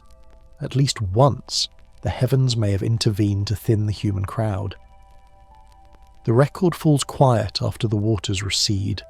Utnapishtim survives but is removed from mortal life, dwelling beyond where ordinary humans can reach. Noah plants vineyards in land scrubbed clean. Manu repopulates the earth. Humanity begins again, humbled. but questions remain unspoken, the kind whispered by those who lost loved ones to the flood, or who wondered why divine judgment spared a few while drowning multitudes. If survival was planned, why choose particular families? Was it moral merit, or simply utility to their overseers? The story does not stand still. It echoes forward into the present, carried by conspiracy theorists who trace patterns between ancient resets and modern calamities. As glaciers retreat and storms lash coasts today, they hear the old warnings stir again. Were our ancestors recording merely nature's brute force, or carefully preserving the memory of a coordinated intervention? Some whisper that the flood narrative is less parable and more precedent, hinting that mankind's place has always been conditional, its continuance a choice in the hands of distant rulers. And if that were so, the seas that rise around us might not be indifferent. They could be reminders. The atmosphere thickens around this thought. In clay tablets, gods argue over our fate. In myths across continents, waters reclaim the land. In the rocks below our feet, we find traces of ancient floods. No single strand proves intent, yet together they weave a net that catches the imagination. Were we once nearly erased because we shouted too loud into the skies? Could the watchers above still measure humanity by the same terms of usefulness or noise? The line between myth and memory blurs, leaving us staring at the horizon where waters always wait to climb, and so the pattern lingers. Life grows, gods intervene, water restores silence. Whether natural consequence or deliberate culling, these flood stories suggest we live at the mercy of powers beyond us. Perhaps they are mythic shadows of climate and geology. Perhaps they are memories of beings capable of planetary engineering. In either case, the implication chills. Our existence may not be as secure as we believe. The old stories whisper that civilizations end not only for their mistakes, but because someone decides their purpose is finished. The troubling part is simple. If that decision has been made before, it can be made again. And as our present world faces floods of its own, ice caps melting, rivers shifting, seas claiming coasts, we may be brushing against the same fears that pressed into clay 4,000 years ago. The reset may not be confined to the past. It may be a cycle too vast to ignore, a story that begins again when the noise of humanity reaches too far into the heavens. A Babylonian priest climbs the worn steps of a ziggurat at dawn, the stone still holding the night's coolness. The horizon glows faintly, the world caught between rest and waking. When he steps into the sacred chamber, he expects the familiar feeling, the divine weight that has always pressed the air. Instead, there is only quiet. No holy breath, no whisper of command, only an empty room echoing back his own footsteps. It's a silence sharper than sound, a silence that tells him something has shifted. For centuries the gods had answered. Now, there is nothing. The record suggests this change wasn't gradual. Earlier texts describe God speaking directly, handing down laws, issuing warnings, measuring the lifespan of kings. Then, around 1200 BCE, the words vanish. The tablets grow sparse with mentions of Anunnaki rulers, and the kings who once insisted on divine parentage begin claiming legitimacy through other means. It is as if a line has been cut, clean and final, right at the moment when the wider world unravels. Trade routes break, great cities collapse, empires buckle. The Bronze Age fades into fire and rubble, and so too it seems do the gods. Scholars often frame this as a process more ordinary than extraordinary. When civilizations shift, their pantheons transform. Local deities merge into wider networks. Old cults fade. New faces rise to fit new needs. In Mesopotamia, the chaotic centuries after the collapse encouraged abstraction. Gods became less like rulers and more like principles. A harvest figure became fertility. A storm god became power. Rituals grew symbolic. Less about direct command, more about order maintained in unstable times. The absence, under this view, is not a vanishing but an evolution. But others find this argument uneasy. The striking gap, the sudden cutting off of Anunnaki names in places where their presence once dominated, feels too sharp, too timed. Supporters suggest this was no natural forgetting, but a coordinated departure. If the Anunnaki had once set timelines, what better moment to step aside than at the turning of the age, when empires shifted and humanity fractured? To frame their influence as withdrawn rather than faded, a conscious decision. A silence that comes from choice, not neglect. Some whisper that the gods vanished because humanity had outgrown its apprenticeship. We had learned enough about the soil and skies to sow, to count, to chart. The needs that had once tied human survival to divine instruction, building canals, smelting ore, recording calendars, no longer required constant supervision. Workers had grown into craftsmen, pupils into teachers of their own kind. If the Anunnaki's project was to set civilization in motion, perhaps that mission reached its end, and so they stepped back, not absent, just elsewhere. The storyline echoes far beyond Mesopotamia. In Egypt, later texts describe divine beings retreating to the Duat, a hidden realm where skies and underworld blend, leaving only mortal kings on earth to echo their will. In the highlands across the ocean, Mesoamerican myths recall the feathered serpent departing at dawn, promising to return but leaving the people to manage themselves until that time. In many cultures, the gods don't simply die or dissolve. They leave, they ascend, they wait. That shared rhythm of divine withdrawal raises a deeper question. Are myths reflecting cultural coincidence, or a coordinated memory preserved in fragments across the world? Then comes a darker possibility. What if the departure wasn't withdrawal but erasure? Picture a scribe in candlelight, stylus pressed against soft clay. An overseer leans close, instructing him to record the old stories differently, to reduce rulers from skyborn beings into symbolic names, to strike out detail, to cast literal visits into metaphorical parables. Supporters suggest some tablets weren't cracked by time, but smashed deliberately. Libraries burned, scrolls stripped, and king lists rewritten so that the impossible reigns of sky-blooded rulers would no longer trouble the newer order. It wouldn't be the first such act. The past carries examples where incoming rulers erase traces of their predecessors, temples plastered over with new gods, libraries combusted in the heat of conquest. The Alexandrian shelves that held thousands of scrolls vanished, taking centuries of knowledge in a single blaze.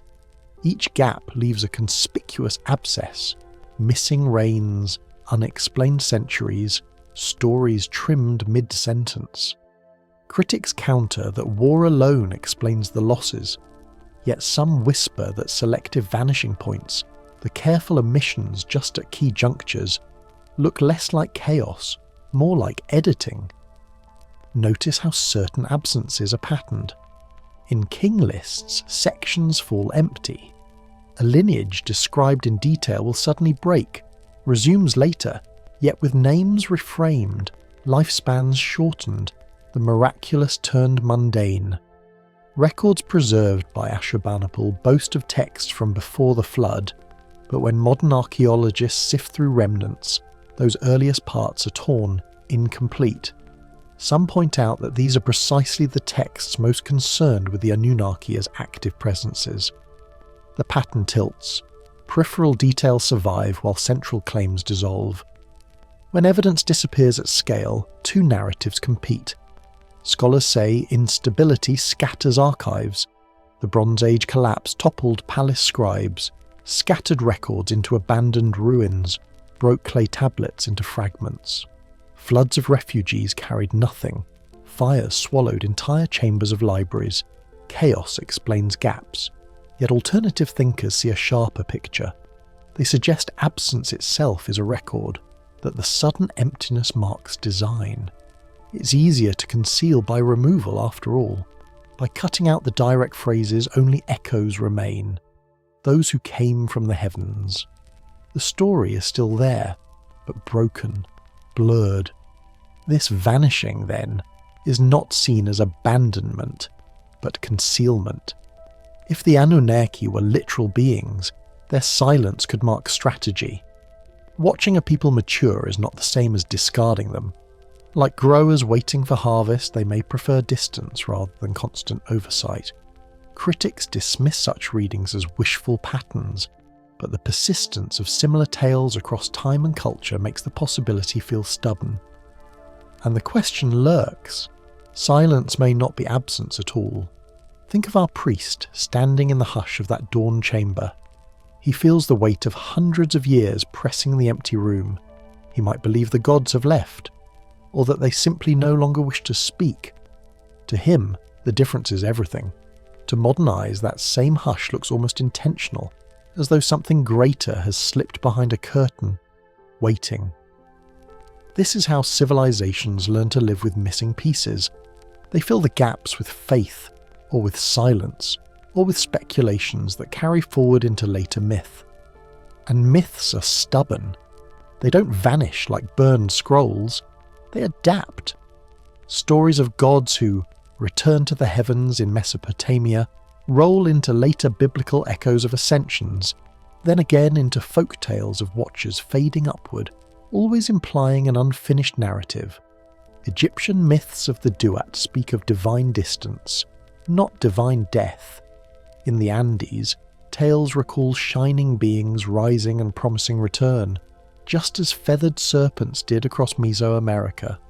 It repeats like a chorus across fractured continents. Perhaps absence itself is the story remembered, that the gods left and the people must wait. The missing pieces widen speculation. If the Anunnaki designed us as supervised workers, then their withdrawal marks a milestone, humanity trusted to continue alone. That notion carries a strange dignity. Independence earned, rather than abandonment suffered. Yet another interpretation slides into darker ground. If we were tools, then perhaps we are now unsupervised tools, operating without purpose, playing out tasks whose original reasons lie hidden. Silence in this frame is not freedom, but uncertainty. Did we graduate, or were we discarded? The line between empowerment and neglect blurs. Archaeological silence also complicates truth. Institutional archives often keep thousands of tablets unseen in basements, fragments unread, translations partial. Some argue the real stories sit in those shelves awaiting careful eyes. Critics dismiss this as misunderstanding, pointing out the sheer volume of untranslated texts is due to resource limits, not conspiracy. But to a listener guided by suspicion, locked cabinets sound like secrets. The absence of display becomes as suspicious as deliberate erasure. For the imagination, mystery thrives best not where evidence is clear, but where it has never emerged. Each theory, accident, evolution, departure, cover-up, offers pieces of the puzzle. Together they form a void shaped like the thing that's missing, and in myth, the void speaks loudest. The priest hears nothing in his chamber, yet that very nothingness tells him his gods have changed state. Modern readers sift cracked tablets, and the absence of clear Anunnaki mention at critical junctures leaves us circling, speculating, waiting. Some whisper this is the point, that concealment is not failure but intent, that silence is the chosen instrument. Sometimes the greatest mysteries don't come from what is written, but from what's no longer there. The dead archives, the blank stone, the very gaps between words. If gods wanted to prevent us knowing their full scope, how better than to let human wars and accidents carry away their records at just the right moments? Or, supporters suggest, how better than to direct humans themselves, to rewrite their own past, to burn their own libraries, to call metaphor where once they wrote memory? The echoes of this debate stretch into later centuries. By the time new dynasties ruled the land, divine kingship had shifted into ideology rather than descent. The forms remain, but the names change. Traces of claimed lineage still surface, Babylonian and Assyrian kings tying themselves to ancient blood. But the active presence is absent. They no longer claim visits, only heritage.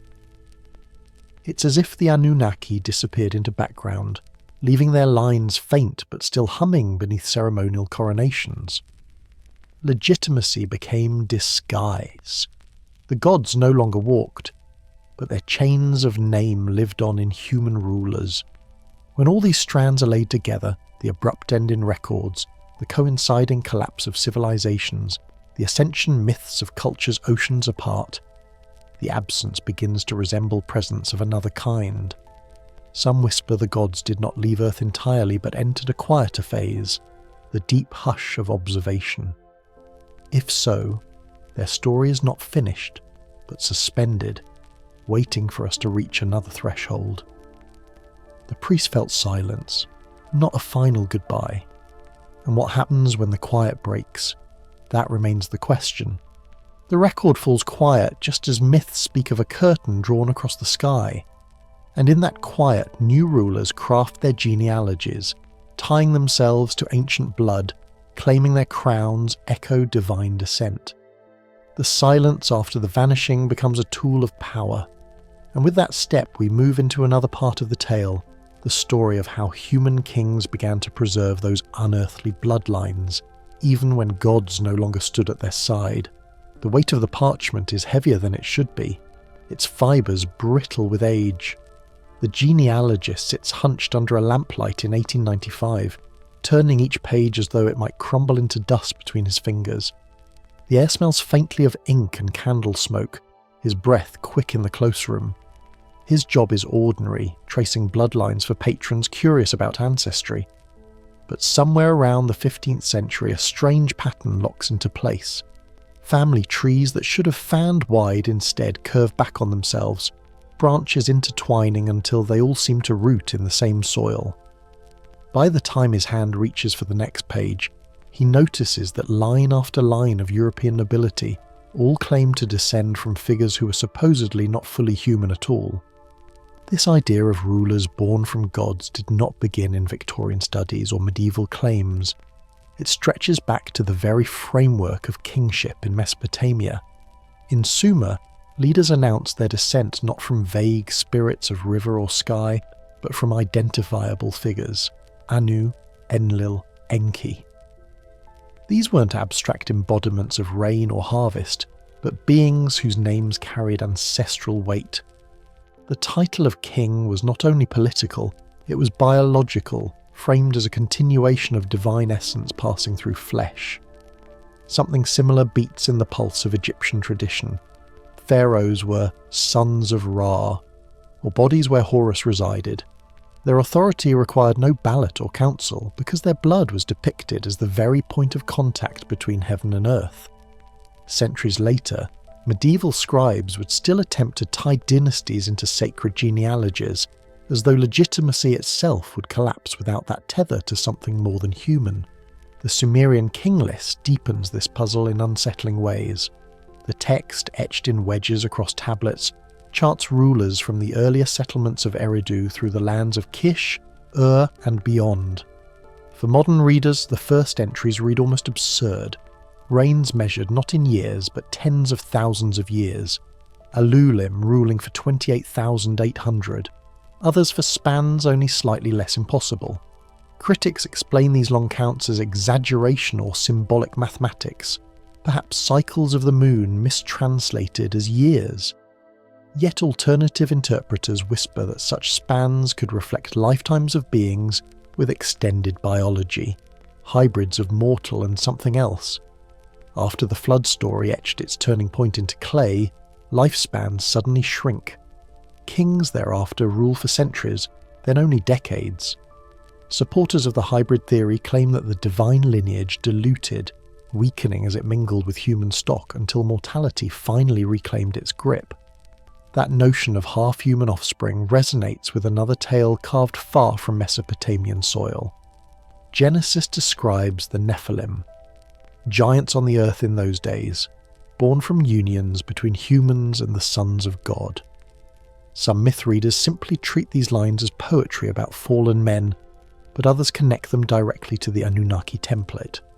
In that telling, these giants were not poetic exaggerations, but evidence of interventions, interbreeding programs designed to sculpt hybrid dynasties with extraordinary strength, extended life, and inherited authority.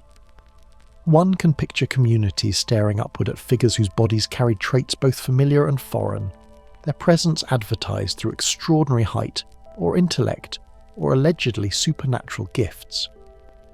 Whether mythic overlay or refracted memory, the parallels between king lists of impossible longevity and biblical accounts of hybrid giants remain too symmetrical for fringe theorists to let go of. Centuries after such tales lost their weight in royal proclamations, a different frame refracted through modern conspiracy. David Icke introduced the idea that beneath noble bloodlines flowed something not only alien but reptilian. According to his view, intermarriage preserved a genetic core with roots far older than humanity's political states. These beings, he argued, retain the calculating instincts of predators, hiding behind human appearances to steer history silently. For his critics, this remains metaphor stretched into fantasy, but his audiences often insisted they could trace dynasties' unnerving coldness, their obsession with control, their detachment from common suffering, to ancestry that was not entirely human. In this retelling, ancient gods did not disappear but camouflaged themselves in thrones and palaces, shifting faces but keeping their legacy intact. Within older European tradition, whispers of blood mysteries coil around the Merovingian dynasty of the Franks. Sources describe rulers with supposed supernatural powers, their hair treated as sacred, their authority imbued with something hereditary. Much later, legends grew that their origin lay not only in noble ancestry, but in bloodlines tied to Jesus and Mary Magdalene. Those who view this piously see sacred marriage continuing through hidden lines. But others fold the narrative back into contact with apocryphal origins, the possibility that sacred blood was actually the survival of Anunnaki essence, carefully transmitted under cover of religious myth. The blurring of Christian theology with much older frameworks of hybrid descent is precarious territory, yet its persistence reveals that anxieties about legitimacy and divine authority never fade easily. Modern names spark similar theories, though their ties rest on less than papyrus or tablet. Wealthy dynasties such as the Rothschilds, Rockefellers, and branches of British royalty appear in nearly every chart of alleged hidden power. Supporters suggest their consistent wealth over centuries cannot be mere talent or fortune, but the preservation of ancient genetic lines. These elites are described as natural rulers not through skill but by inheritance coded in their DNA, a claim that places hierarchy outside economics or politics and into the realm of biology. Critics dismiss this as oversimplification, but its persistence demonstrates how easily inequality invites cosmic frameworks. When family rule appears eternal, people wonder if eternity itself hides behind it. To keep such claims plausible, conspiratorial accounts describe elaborate cover-up mechanisms. Marriage arrangements within narrow circles, secrecy of archives, and the closed doors of secret societies are framed as ways to preserve faint traces of otherworldly design. Genealogy may masquerade as politics, but beneath the names and heraldry lies an effort to keep a diluted strand alive. Some whisper that this is why royal families guard their archives so closely, or why certain alliances repeat across centuries among Europe's nobility. Every sealed vault or lost parchment becomes part of the puzzle, evidence not of absence, but of intention. The attraction of these ideas does not rest wholly on hidden manuscripts. On a psychological level, bloodline conspiracies offer reassurance to unsettling questions about inequality. If certain families rule while others struggle, perhaps it is not random cruelty or failed systems, it is cosmic design. Power becomes destiny. written not in law but in chromosomes. For those seeking order within disorder, such a framework feels oddly stabilising. In this light, the appeal of genetic monarchy reaches beyond politics into existential comfort. It provides meaning where randomness feels unbearable. There is, of course, another dimension. If indeed such descendants walk today, their presence would not announce itself through wings or scales, but through subtle influence. A boardroom decision that shapes continents, a treaty signed behind closed doors, a lineage married quietly to another. The suggestion is that beneath the surface of modern states, beings part human, part ancestral, still act according to deeper motives less concerned with nations than with preserving an experiment begun thousands of years ago. We might glance at a public figure and never see more than a face, but in the speculative tellings, that face masks ambitions that are alien in origin yet human in execution. The circle closes quietly where it began, with a researcher tracing lines through parchment under dim light.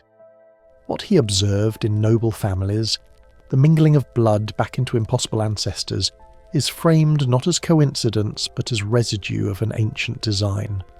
Some suggest the Anunnaki never left Earth at all, but retreated into their bloodlines, hidden behind robes and crowns, later behind corporate suits and state insignia. If so, their rule is not about arrival or departure, but about dwelling among us still, leaving just enough of their essence to shape history in silence. And so the idea of divine kingship shifts. No longer just a ritual claim on clay tablets or walls painted with deities. It becomes a pattern raised across millennia, from Sumerian kings with reigns spanning impossible years, to Egyptian pharaohs described as sons of gods, to medieval rumours of hidden sacred marriages. From there, the suggestion leaps into the modern day, where the richest and most powerful become suspect heirs of that same hidden current. Whether myth, metaphor, or an echo of something stranger, the same question rises whenever power seems too entrenched to explain by chance. Whose inheritance fuels it, and what purpose might it still serve? The genealogist closes his ledger with stiff hands, the last line reread in tired eyes. Outside, carriages rattle across wet stones, ordinary sounds anchoring the night. Yet the weight of what he has traced lingers beyond the lamp's glow. It is not just an ancestry of men, but perhaps the residue of beings who once walked in the open. If so, they may still walk, not upon distant thrones of heaven, but beneath the same lampshade glow, slipping unnoticed through the chapters of modern rule. And if that is true, the story of gods and kings was never finished. It folded seamlessly into the story of us. The smell of dust lingers in the library air, more paper than clay, but it clings to the back of the throat all the same. Fluorescent lights hum faintly overhead, flickering now and then as a translator in his middle years bends low over a battered desk. His hand traces faint markings copied from tablets, excavated decades earlier and forgotten in storage. These aren't the familiar Greek verses or polished Latin scripts that academia preferred, but wedge marks pressed into clay so long ago they should have nothing left to say. Yet the words swim forward, half-recognised shapes forming a voice that seems both human and unearthly. The translator blinks hard in the glare. What if there are meanings here no one wants to hear? The ink on his pad shows a line that might not describe gods at all, but visitors who came down and stayed. For more than a century, thousands of such tablets sat gathering stillness in museum basements. Shelved in neat boxes, catalogued but untranslated, they waited. 19th century excavators had pulled them from ruins at Nineveh and Ur, bundled them for shipment to Europe, then diverted attention elsewhere. Scholars spent their energy on Homer, Virgil, and the civilization Rome claimed to have inherited. Mesopotamia remained a whisper in the background. The Anunnaki, when mentioned at all, were tucked away as a shadowy class of underworld figures or footnotes in religious lore. The material existed, but no mainstream institution invested in giving it a voice. For decades, clay slept in the dark. Settled dust became its only companion. It was in this gap between curiosity and neglect that Zecharia Sitchin stepped. He wasn't trained in ancient Near Eastern studies in the traditional sense. His degree was in economics. His grasp of languages came from biblical Hebrew and self-training in cuneiform systems. Critics later would insist this background left him out of his depth. Yet supporters suggest that very distance gave him freedom. Without academic fences, he interpreted from angles others would never take. He saw not metaphors but technical descriptions. Passages long treated as allegories suddenly became accounts of engineering, travel and physical labour. Some whisper this was willful stretching of meaning. Others say he glimpsed something scholars trained to dismiss could not afford to see. In 1976, his first book, The 12th Planet, appeared. The title itself seized attention. Hidden Worlds, Lost Knowledge, a secret just beyond accepted astronomy. Readers discovered a tale in which the Anunnaki were no longer shadowy gods, but travellers from a wandering planet named Nibiru, moving in a massive orbit of 36 centuries. These visitors, he wrote, came not for worship but for resources. Gold to stabilise their failing atmosphere, labour to mine it, and humans fashioned as the workers. Whether or not one accepted the argument, the narrative was clear and alive. The book reached millions, translated again and again, circulated in airports, living rooms and school backpacks. For the first time in modern memory, the name Anunnaki stepped outside footnotes and into daily conversation. Context mattered. The 1970s were years of space expansion. NASA's Voyager probes were preparing to leave Earth and fly toward the outer planets. Viking landers had touched soil on Mars. Every newspaper carried images of distant worlds rising as small discs in crisp photographs.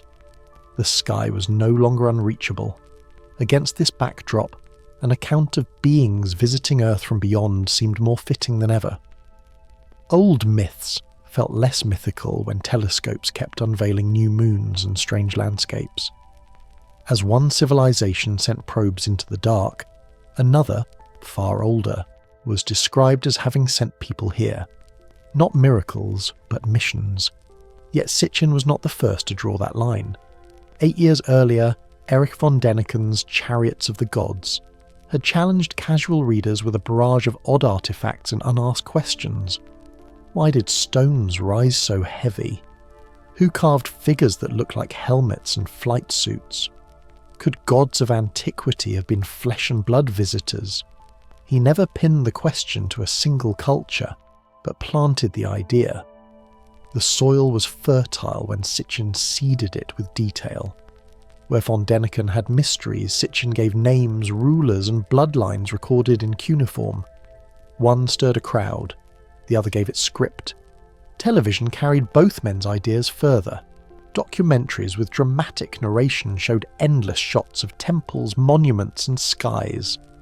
Talk shows invited the authors to spar with polite academics, or to sit nodding while hosts stroked their beards in fascination. Millions who would never read thick paperbacks saw the faces, heard the claims, and remembered the word Anunnaki. By the 1980s and 1990s, the presence of these theories was ordinary in popular media. The once dusty wedge marks became spectacles framed with glowing stars on Sunday night specials. Museums remained quiet. Living rooms buzzed. From the start, scholars raised objections. Linguists pointed out mistranslations and leaps that wandered far beyond what the tablets actually said. A word Sitchin treated as spacecraft, critics insisted, simply meant monument or name. They argued his background lacked the training to handle the nuance and shifting meaning of Sumerian symbols.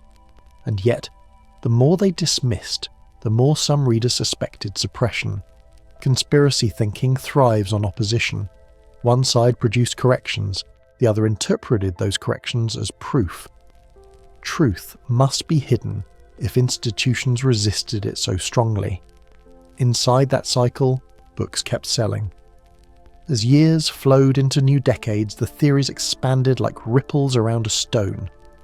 What began as a claim about a forgotten planet became broader mythologies about hybrid rulers blending alien and human blood.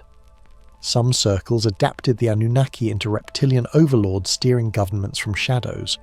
Others tied them to manipulated genetics, or to apocalypse warnings prophesying planetary return. The clay tablets that once recorded harvests and taxes had become seeds for sprawling internet mythologies. Chat rooms and later social platforms absorbed half-remembered fragments of Sitchin into elaborate new tales. Multiplication bred strangeness. Reptilian masks, DNA experiments, warnings about rogue planets sliding toward Earth. It is easy to forget how improbable such transformation is. Without Sitchin bending over his desk in 1976, clay wedges might still slumber in archives, the Anunnaki remaining minor gods in obscure journals. Without von Daniken's earlier storm of questions, readers might not have been ready to receive such claims with open eyes. Without the space race lighting skies with rockets, talk of visitors from beyond might have echoed too loudly of fable. Culture and context pushed these ideas to the surface, where museums and academics no longer controlled the conversation. The result was a cultural shift of extraordinary scale. A story unearthed from ruins not only survived, but reshaped identity for millions who believed humanity's origins were more complex than textbooks allowed. Whether one doubts or accepts, the impact is undeniable. Once gods, now engineers, once scribal prayers, now maps of contact. The Anunnaki leapt from history into myth renewed, not buried but revived, woven into new fabrics of cultural imagination. And as the 70s bled into the decades that followed, the questions raised by Sitchin and those who followed him created a divide. Scholarly translators in quiet halls on one side, restless seekers of hidden paths on the other. But divides widen and do not stop. Attention travels, voices argue, articles print corrections, and forums insist refusal to see what stands clearly in tablets. In this tension, we find not only stories about ancient gods or aliens, but about ourselves in the late 20th century, uncertain, reaching upward, suspicious of gatekeepers, hopeful that our beginnings carried grandeur denied by ordinary history. Whether truth or legend, Sitchin gave shape to that longing. The page turns here, but the ink is smudged by argument. Scholars never stopped countering claims, yet the public appetite never ceased either. From basements to bookstores to primetime television, the Anunnaki stood again in the spotlight. What happens when two worlds of interpretation collide, one demanding evidence, the other chasing meaning no matter the gaps? It is not only about the tablets anymore, it is about competing visions of truth itself. This battle would grow sharper, with both sides certain that only they protect the real story. And that is where the next chapter gathers its weight. The struggle between academics defending discipline and believers convinced of suppression, a quiet war over clay words and cosmic origins. The story of how those battle lines hardened and why each dismissal only deepened fascination waits just ahead. Secrets do not stay buried forever. Fluorescent lights hum with a low electric buzz, their steady drone softened by the vast emptiness of a lecture hall. Wooden seats stretch upward in rows, half of them empty. At the front, a professor in a wool blazer shifts her notes, adjusts thin metal-framed glasses and clears her throat. The microphone squeals briefly before falling quiet. She begins, her voice even but tired, prepared to dismiss a theory she's heard 100 times before. The idea that the Anunnaki were not gods at all, but ancient engineers from the stars. Her lecture starts with translations, the kind that shape entire worldviews. Where Zecharia Sitchin told audiences the word Anunnaki meant those who from heaven to earth came, scholars push back firmly. To them, the meaning lies closer to princely offspring or those of royal blood, an honorific for divine figures in a hierarchy, not pilots descending to an airstrip in the desert. the distinction is more than a matter of grammar. If Sitchin's phrase gestures toward rockets streaking across the sky, the scholarly version belongs instead to throne rooms and temple steps, where genealogy and status mattered more than machines. From there she directs her students' eyes to an image projected at the front of the room, a famed cylinder seal, compact and carved in delicate relief. Sitchin and others point to its detailed arrangement of celestial symbols, a disk surrounded by dots, and declare it a solar system diagram, complete with an extra planet standing between Mars and Jupiter. Yet the professor describes another frame of reference. To her, and to most of her colleagues, the figures carved into the clay are nothing more than ritual scenes. A scribe named Atta presenting himself to a god, with the heavenly bodies shown symbolically as sun, moon and stars, no more meant as astronomy than the halos painted around medieval saints. The words continue to gather, each explanation pushing against popular theories outside the hall. When Sitchin translated the word Shem to mean sky chamber, taking it for a craft that carried gods through the atmosphere, academic linguists instead saw it as name or reputation. A shift in definition changes the tone of entire myths. Instead of gods handing down flight technology, the stories become concerned with fame, legacy, and honour, things kingdoms shared across time. For her audience, a few bored students scribbling notes, it seems like a reasonable correction. For those who wait outside the circle of scholarship, though, it sounds much like a veil being drawn. And here lies the tension. Every explanation from the podium can be read in two ways. Within academia, it feels firm, rooted in grammar tables, repeated patterns across dozens of texts. Outside, it feels like refusal. If the experts dismiss cosmic interpretations so quickly, is it because the evidence is weak? Or because the evidence is too strong and must be hidden? In that exchange of voice and suspicion, a divide hardens. The very act of dismissal becomes proof for believers that the cover-up lives on. In quiet corners of conversation, supporters point to museums as guardians of silence. Rows of shelves behind locked doors hold crates of clay fragments and artifacts never displayed to the public, sorted into storage for preservation. Climate-controlled warehouses protect them from time. Yet the narrow access, only approved researchers admitted, becomes for some a story in itself. They whisper that the most disturbing objects never see the light of day, that seals showing impossible knowledge are buried under catalogue numbers and curators' discretion. The professor at the podium would insist there is no secret, only limited resources and fragile material. To others the limit looks deliberate, the silence intentional. Then the frame widens again. Why do these ideas spread so quickly outside classrooms? Part of the answer rests not in dictionaries, but in human psychology. When knowledge comes filtered through official channels, when paper after paper insists there is nothing extraordinary, suspicion grows rather than shrinks. Peer review builds trust within universities, but seems opaque to those beyond their walls. Hidden knowledge carries emotional weight. It feels dangerous in a way a careful footnote never could. The story of gods descending in fire feels vivid, stirring the imagination with images of light across the night sky. A long explanation about royal ideology struggles to compete with that kind of memory. For decades, another medium amplified those suspicions: midnight radio. Long before the internet's endless threads, listeners found each other through voices carried on AM stations in the dark hours. Hosts spoke in tones part friendly, part conspiratorial, giving room to call-ins about ancient visitors, shadow governments, and buried ruins. The audience was small compared to daytime programs, but intensely loyal. Across lonely highways and small bedrooms, listeners heard their doubts echoed back, reinforced in community. Out of that atmosphere, Sitchin's interpretations thrived. His voice no longer needed only books, others carried it into the air, making a vast conversation stretch across the continent. In that space, evidence flips in meaning. The harder an academic presses a correction, the more secure a believer feels that something lies beneath. If a professor spends hours showing why a seal is ritual rather than technical, then clearly the symbol struck close to truth.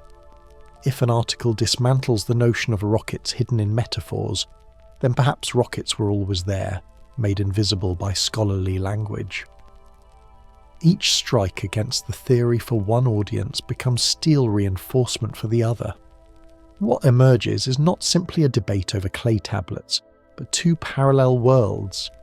In the first, artifacts tell stories of symbolic kingship, long lifespans meant as metaphors for legitimacy, and visual traditions carried from generation to generation with no secret science coded inside them.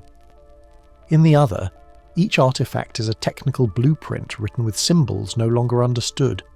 Every god a traveller, every story of descent, a memory of ships returning through the clouds.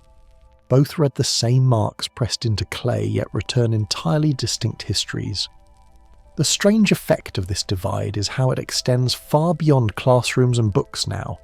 Movies borrow the imagery. Video games turn myths into quests. Forums take seals and stretch them into scrolling debates thousands of posts long. Each new cultural layer draws on these twin interpretations of the past. Instead of historians and theorists locked in argument, the public carries both readings at once into entertainment, memes, and community lore. And so the battle for truth migrates. It no longer rests only in half-empty lecture halls buzzing under fluorescent lights. It moves into living rooms and digital feeds, shaping the way civilizations see their beginnings. One world says clay tablets only hold stories of gods imagined in human terms. The other insists they carry records of an age when humanity's teachers stepped down from stars. The artifacts remain unchanged, but their voices split. Both continue to speak. The quiet of that lecture hall is deceptive. Outside its walls, the same interpretations are shouted, whispered, sung into late-night radio frequencies, and now endlessly repeated across glowing screens. The divide grows familiar, two interpretations orbiting each other like twin planets that will never meet. Yet both shape culture nonetheless. The low hum of lights fades into background air as the professor gathers her papers, certain she has dismantled the idea once again. Outside, in the night, someone tunes a radio or scrolls a screen and finds in her words proof that something waits hidden in the clay. Neither side convinces the other, but together they make the myth impossible to ignore. The record is split, the voices doubled, and once ideas stretch this far into culture, they no longer stay in academic halls. They survive in homes and games and stories told far from their origin. The quarrel itself becomes part of the myth, and from there the pattern continues outward, into modern media where entertainment and speculation blur together in ways no lecture hall can fully control. Blue light presses against tired eyes as the cursor blinks in a dim dorm room. It's 3 a.m, and a student scrolls past page after page of a forum thread titled Nibiru Returns 2024. The posts stretch into the tens of thousands, arguments stacked on top of half-formed prophecies, images scraped from old books, and sideways photographs of cylinder seals. The room is silent except for the hum of the computer fan, yet on the screen a chorus of voices speaks at once. Doubters, believers, storytellers, all convinced the old Sumerian gods are more relevant now than ever. In that glow, clay tablets don't feel ancient. They feel alive. In earlier centuries, these fragments of Mesopotamian lore lived inside museum storage, shifted from shelf to shelf by curators with white gloves. For decades, only specialists could read them. Slow work under fluorescent light, careful notes copied into papers that circulated among academics. But that chain of custody has broken. Today these symbols leap across TikTok screens and Twitter threads, accompanied by pulsating music and quick edits. A seal that once demanded years of training to interpret can now be explained in 60 seconds by someone balancing a phone on their kitchen counter. Accuracy doesn't govern the reach, only timing, edits, and the fateful pull of the algorithm. television arrived in the space between patience and spectacle. Early in the 21st century, an entertainment channel aired Ancient Aliens, dressing these stories not as dust-covered scholarship, but as visual myth-making. With slow pans across ziggurat ruins, reenactments with glowing discs in the night sky, and a panel of repeat commentators with emphatic hand gestures, it framed the Anunnaki as plausible visitors rather than symbolic deities. For an average viewer flipping channels in the evening, the line between documentary and entertainment blurred into one hazy shape. A theory became a normal background hum, the way one might consider Atlantis, the Bermuda Triangle, or UFO landings in the desert. On social platforms, that old television glow has mutated again. Influencers with millions of followers frame themselves against starry backdrops, pointing to Cylinder Seal VA243 as if uncovering a map of the solar system carved by hands older than history. A teenager curled on her bed and speaking into her front-facing camera garners over 2 million views when she declares that clay scribes knew of planets only discovered by telescopes centuries later. Below her, comments replicate in seconds: praise, doubt, links to Sitchin's translations, warnings of NASA cover-ups, jokes about lizard people. The conversation widens with each reload, and what once lived in graduate seminars now circulates with the ease of dance challenges and recipe hacks. The myths have not remained intact in this passage. They bend and fuse with other conspiratorial strands. Some whisper that Anunnaki genes form the hidden scaffolding of human rulers, explaining dynasties and concentrated power. Others pair the name with reptilian shapeshifters, weaving together two tales once separate. UFO sightings are folded in as weekly updates, as if long-absent gods simply changed their crafts from winged chariots to metallic discs darting past restricted airspace. The mosaic shifts faster than archivists or scholars can respond. If clay was slow and heavy, code is restless, free for anyone to rewrite. This transformation arrives with its own hazards. Anyone with free software can alter images of Mesopotamian reliefs, colour them with artificial glow, and label them evidence. A polished video arrives on YouTube, drawing thousands before any caution or correction is raised. No peer review slows the process. No gatekeeper weighs the claims. Supporters suggest this is democracy in knowledge, an end to the monopoly of dusty experts. Critics counter that it strips away context and leaves only spectacle, making myths more viral than the documents themselves. Somewhere between, the student at 3 a.m. keeps scrolling, half entranced, half doubting what any of it might mean. Algorithms widen this gulf. On TikTok, clips tagged with aliens, conspiracies, or hidden history gather attention, and each tap feeds the cycle. The more a viewer lingers, the more similar tales appear.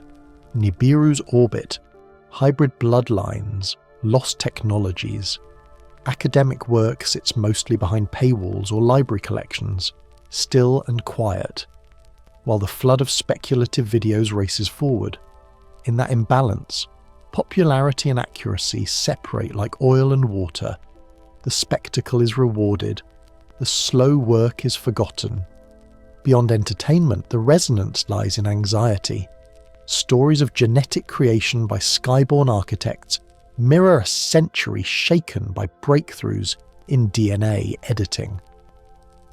As scientists discuss the ethics of altering embryos, people hear echoes of Enki and Ninhursag shaping humans from mixed material. Climate forecasts project rising seas, and watchers remember flood myths of gods resetting the world when humanity grew too loud. Telescopes record deeper corners of space, and a thought lingers.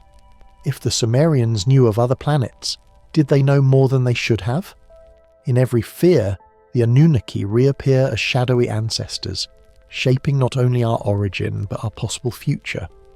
You can see the cultural pull in unexpected corners. Video games drop in references to vanished gods mining Earth for gold. Fantasy novels reframe alien engineers as starwalkers who abandon their human children. social media memes mash Sumerian statues with modern captions, a mix of sincere warning and casual humour. Even those who dismiss the theories find themselves repeating the names, half as joke, half as shorthand for the strange and hidden. The Anunnaki circulate not as footnotes but as cultural texture, embedded in digital consciousness where anyone can remix them. What does it mean when the first writing carved into clay has been converted into viral clips and reaction GIFs? It suggests a loop. Ancient hands pressing symbols into earth, modern fingers tapping glass screens, both convinced they are recording something worth preserving. Each generation retells the story with its own tools, shaping it to match its fears and secrets. Some whisper that repetition hints at buried truth. Others dismiss it as nothing more than evolving folklore. Yet the intensity of the conversation shows another reality. The Anunnaki are no longer bound to archives. They are participants in our ongoing imagination. In the quiet of that dorm room, the student rubs her eyes and scrolls again. Links point to YouTube compilations of supposed Nibiru sightings, to Reddit arguments passing the shape of cuneiform signs, to TikTok loops replaying dramatic voiceovers over footage of the stars. Sleep feels far away, because what began as mythology has become an ongoing digital performance. The past is being told in the language of memes and short clips, not footnotes and citations. The gods of the tablets have escaped into code, rewritten endlessly by hands as young as hers. None of this means the claims stand uncontested. Academics continue to publish careful counterpoints, explaining how translations were bent beyond their meaning. Historians remind us that cultures across the Bronze Age used divine rule to justify power. Linguists insist Anunnaki needs no extraterrestrial gloss. Yet paradoxically, the louder these rebuttals, the stronger the story grows online, because every denial is spun as evidence of a cover-up. Scholars dig in, conspiracy threads lengthen. Two parallel worlds stare across at each other, reading the same artifacts yet arriving at different planets of meaning. If you zoom out, there's a sense the Anunnaki have left clay and stone behind. Their story is now shaped by algorithms, memes, and late-night forum threads. No longer restricted to quiet libraries, they stream directly to bedsides, tablets glowing, headphones buzzing. The gods of the heavens have become messengers in the cloud, and some whisper that perhaps they never left at all, that the signal continues, changing its frequency with each new technology humanity builds. Whether you accept that or not, one fact is clear. What began in mud and stylus now lives in our circuitry. The silence of the tablets has turned to the restless noise of the feed. And in that restless noise lies the next question, unsettled and waiting. What if the very reason the record grows quiet is because the watchers are still here, hidden in plain sight? The thread scrolls on, one reply leading to another. You pause, reading, and wonder if some of those voices are more than human. The streets of Baghdad breathe differently at 3 a.m. The air is cooler, carrying the faint smell of dust and diesel from trucks that never seem to stop moving. Cell towers blink a red rhythm against the skyline like watchtowers, rising where ziggurats once climbed. If you stop beneath them and look up, the same stars that Sumerian priests tracked with clay and stylus still echo above you. The sky hasn't shifted, only the instruments in our hands have changed. 1,000 years collapse in an instant when silence hangs in the alleys, as if the watchers never left but simply changed their tools. You can almost picture the priest and the modern engineer standing shoulder to shoulder, both eyes tilted upward, both awaiting signals not entirely of this world. There is an odd comfort here, but also unease. Humanity's first words written in clay describe beings from the heavens. For a time, these figures occupied every corner of the record, teaching agriculture, setting kings on thrones, weighing fate. Then, without warning, the voice grows faint. Mid-sentence, the accounts soften into ritual. Later, they fade into abstraction. It is not a clean ending. It feels less like departure, more like a radio signal slipping behind static. Some whisper that the Anunnaki did not abandon humanity at all, but drew back into quiet observation, leaving us to struggle through our own learning while they waited just outside the range of vision. Critics counter that this is simply the way cultures evolve. Gods become symbols, symbols become poetry, and by the time scribes reworked older myths into later tales, the immediacy of contact had turned to metaphor. Yet the pattern unsettles many. Why should the earliest records show such vivid physical encounters if they were only allegory? Supporters suggest the withdrawal was tactical. Beings capable of travelling between planets may have preferred to cloak themselves, guiding subtly, testing whether their fledgling creation could manage without constant supervision. Concealment is easier than conquest. Observation requires nothing more than patience.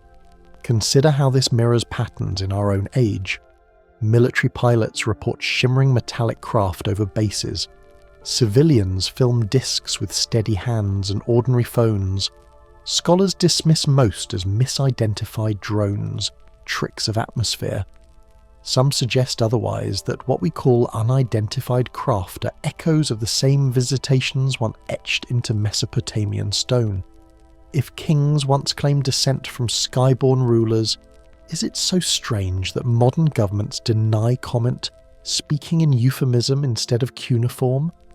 The continuity unsettles. Coincidence explains some reports, but not the persistence. The lineage question offers another dimension. Ancient rulers tied their legitimacy not only to divine favour, but to descent. Whether mythical aberration or biological claim, it formed the backbone of their right to rule. Today, stories circulate that certain families maintain strange continuity. Banks, royals, corporate empires, traced for centuries back through entangled marriages. Detractors call it conspiracy thinking. Others describe it as inheritance rather than rumour. If there is even a fragment of foreign code in humanity's genetic story, passed down through carefully guarded bloodlines, it would explain both privilege and endurance without invoking magic. It would turn dynasties into projects, preserved not through politics alone, but by biological instruction. Around this framework spins the matter of Nibiru. Zechariah Sitchin's interpretations described a planet with an enormous orbit, sweeping past every 3,600 years. Mainstream astronomy denies the possibility. Orbital mechanics would reveal such a body quickly. But the cultural timing is uncanny. The last great sweep, according to this cycle, would place a return close to now. Modern disclosure efforts about unidentified aerial phenomena come in the same moment. Supporters suggest that what governments now call national security risks may in truth be distracted eyes glancing up, scanning for the familiar return of a wandering world. Others dismiss it as coincidence layered upon miscalculation, but the alignment of timelines keeps speculation alive. The genetic note lingers like an unfinished experiment. Ancient accounts describe clay mixed with blood, life-shaped for labour. Today labs manipulate strands with precision, editing genes through CRISPR as casually as scribes once scratched symbols onto wet tablets. Some whisper that we may already be reactivating dormant instructions written deep into our genome, code inserted not by natural evolution, but by design. What happens when human hands rearrange those strands again? Do we awaken locked potential, or trip into paths never meant to be opened? The question unsettles scientists and believers alike, though for opposite reasons. Yet look around. The myths endure more stubbornly than artifacts. From clay tablets to internet forums, the same names spill across centuries. The consistency itself is its own kind of evidence. Mesopotamian inscriptions, biblical refrains, Hopi prophecies, digital memes wrapped in sarcasm, all orbit the same gravitational mystery. Symbols alter, language changes, but the theme refuses to fall silent. Others dismiss this as cultural recycling. Humans repeat what comforts or warns them. though supporters suggest endurance this long might mean there is embedded memory carried forward, whispers of something the collective cannot discard. Here lies perhaps the strangest possibility. Myths themselves act as architects. Belief creates consequence whether or not the story is literal. If generations accept that beings from the sky shape kings, then the idea shapes politics, even if no being appears. If millions search the heavens for a lost planet, then astronomy itself bends toward hidden orbits, funding telescopes built to search. The power of the Anunnaki may not rest in spacecraft or genetics at all, but in the way their story grips imagination.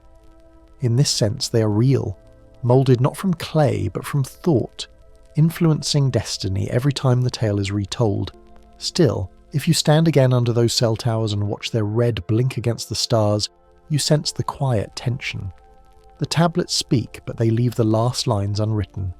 It is not absence but pause, awaiting breath. The stillness does not feel empty. It feels watched.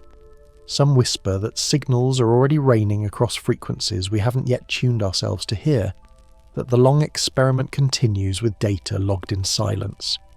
Maybe the gods never left. Maybe they simply wanted to see what we would do when the room grew quiet. And so we look up, half expecting the next signal to arrive. Not tomorrow, not in the far-off mythic future, but in the next blink of light across the sky. In this unfinished space between certainty and imagination, the story rests.